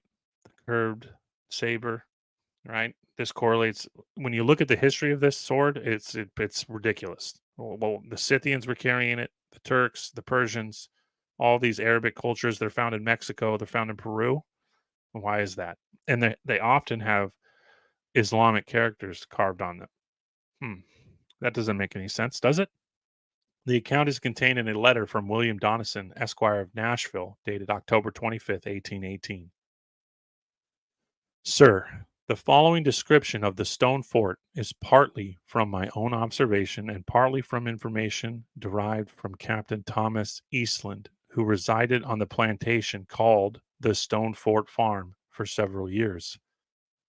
After the completion of the description and the diagram, it was shown to several individuals of intelligence who had visited the fort for the purpose of accurate examination, and that they individually concur in the correctness of this statement.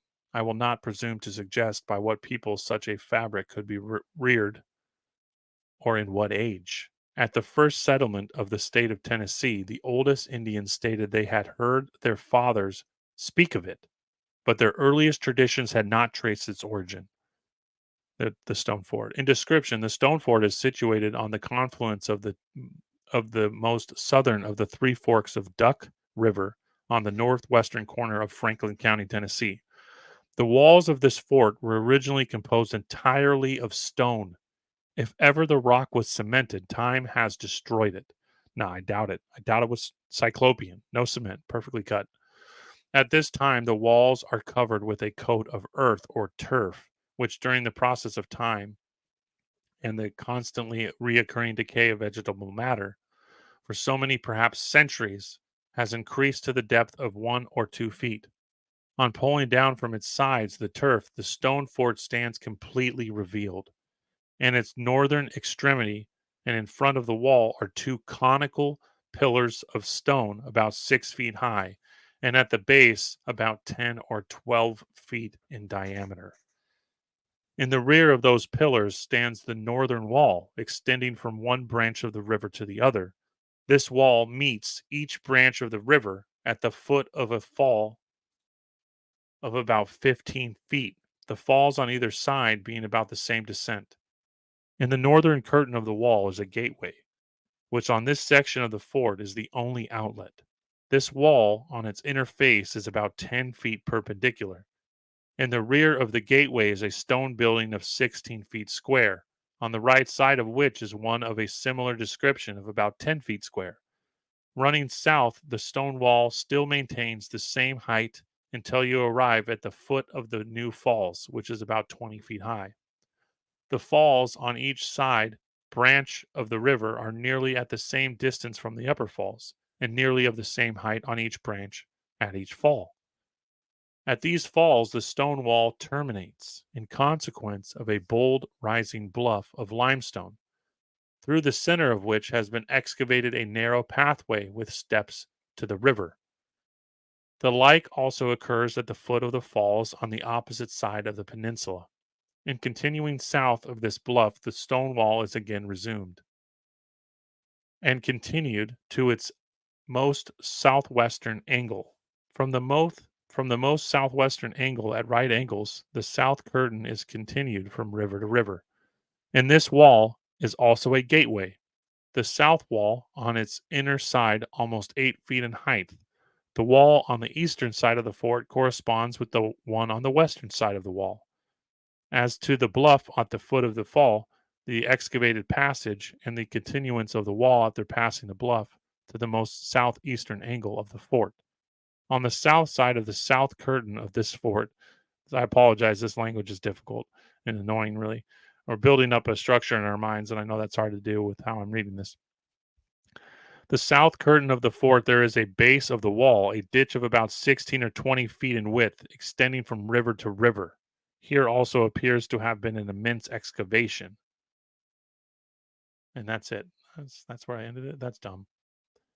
Oh, that's not where I ended it. Perfect. An immense excavation of earth. I'm going to finish with this article, you guys. Okay, so we're almost done. The average breadth is from 80 to 100 feet. Holy shit. Did you hear that? The average breadth is from 80 to 100 feet, and the ditch was 20. We're dealing with this is like a star fort, essentially, when you look at the ditches and how the ditches are made and the walls and stuff like that. Okay, we're dealing with the ditch 20 feet, and then we're dealing with the breadth from 80 to 100 feet and about 40 feet in depth, extending from river to river. So this is like when the river level, this was a moat. This was full of water at some point. Perhaps the shape of the river was different, or the height of the water was different, or who knows? I mean, this thing is buried, so how far down we would have to dig to get this to be filled with water again. But it's like a star fort, you think of European style, where the moats are full of water, right?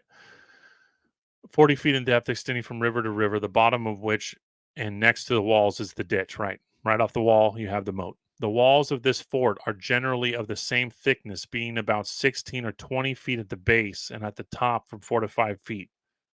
20 feet thick wall. It appears probable that the earth taken from the excavation has been spread over the face of the fort and the narrow strip of land which is south of the fort and next to the river. This is probable from its circumstance that the area of the fort and of this strip of land is much higher, even by 2 or 3 feet, than the surrounding country. The present appearance of the walls is, as might be expected after a lapse of ages, rough and uncouth, but there are stone evidences of the use of hammer and chisel. The whole area of the fort, the excavation south of it, and even the walls have been covered with strong and heavy timber, and even at this time it is not all destroyed. Sounds just like the forts in Arizona, in Colorado. The stone forts showing signs of chisel with really, really advanced woodwork, advanced cedar woodworking, and that was still alive and well. And this is a much damper region, so to hear that the timber is apparently not been destroyed. The timber is apparently of the same age, growth, and age within the surrounding country. This fort contains about 32 acres of ground, so it's a big boy. By measurement, a part of this area of this fort has within 6 or 7 years been appropriated to agricultural purposes, and on running the first furrow, they plowed up a fine piece of flint glass about 1 inch in thickness and of remarkable transparency. It appeared to have been a piece of a bull, was neatly polished and fluted on its sides. At the same time was found a small stone, very beautifully carved and ornamented.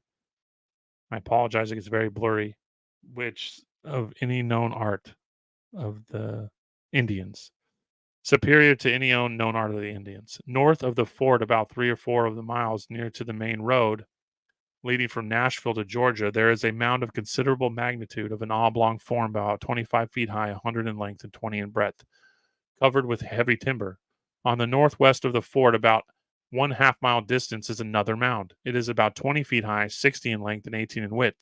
Thus concludes the description. I have thus far been as minute as my materials enable me, and thus far as am I satisfied for its correctness. It is certainly remarkable that throughout this extensive western world there is not to be seen an example of a like description.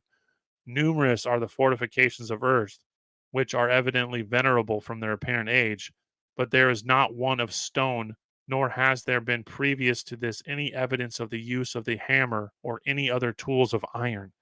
In this location and formation of this fortification, there is evidence much military talents, much art, industry, and consequently labor. 1818. Whew. Well, that wraps it up. Obviously, I have a bunch more material I could share. Uh, like always. So this is a different city than Cisco. So this is a different city fort. Just wanted to point that out. These things are found all over. Remember, they found the giant stone fort in Missouri. So this guy, he just doesn't know about them all, and they find more and more. And many of them are buried. You know, whatever events happened in the western states to bury hundreds and hundreds of feet stone. Remember, they found stone cities buried 400 feet below lava flow in California. So you can only imagine. They found in Missouri, remember the Stone City with paved roads buried under a lava flow, 350 feet below Missouri. So you can only imagine. But yeah, that concludes the episode for the day here. 15, crazy, 15 episodes in. Hope you're loving these episodes. 161 of you here. Appreciate you all very much. Thanks for joining me. And yeah, stay tuned for more. I got working on a few more episodes. I got another Radium episode that's nearly finished. So I look forward to seeing you all again later this week and joining me for episode 16. I haven't decided what state it's going to be just yet. Probably going to be Ohio, but don't know 100% yet. But I'll make that announcement soon. So stay tuned for that. Look forward to seeing you all again. Thank you all so much for being here and joining me early in the morning. It means a lot. Hope you enjoy the material. Love you guys. Have a wonderful day. Bye.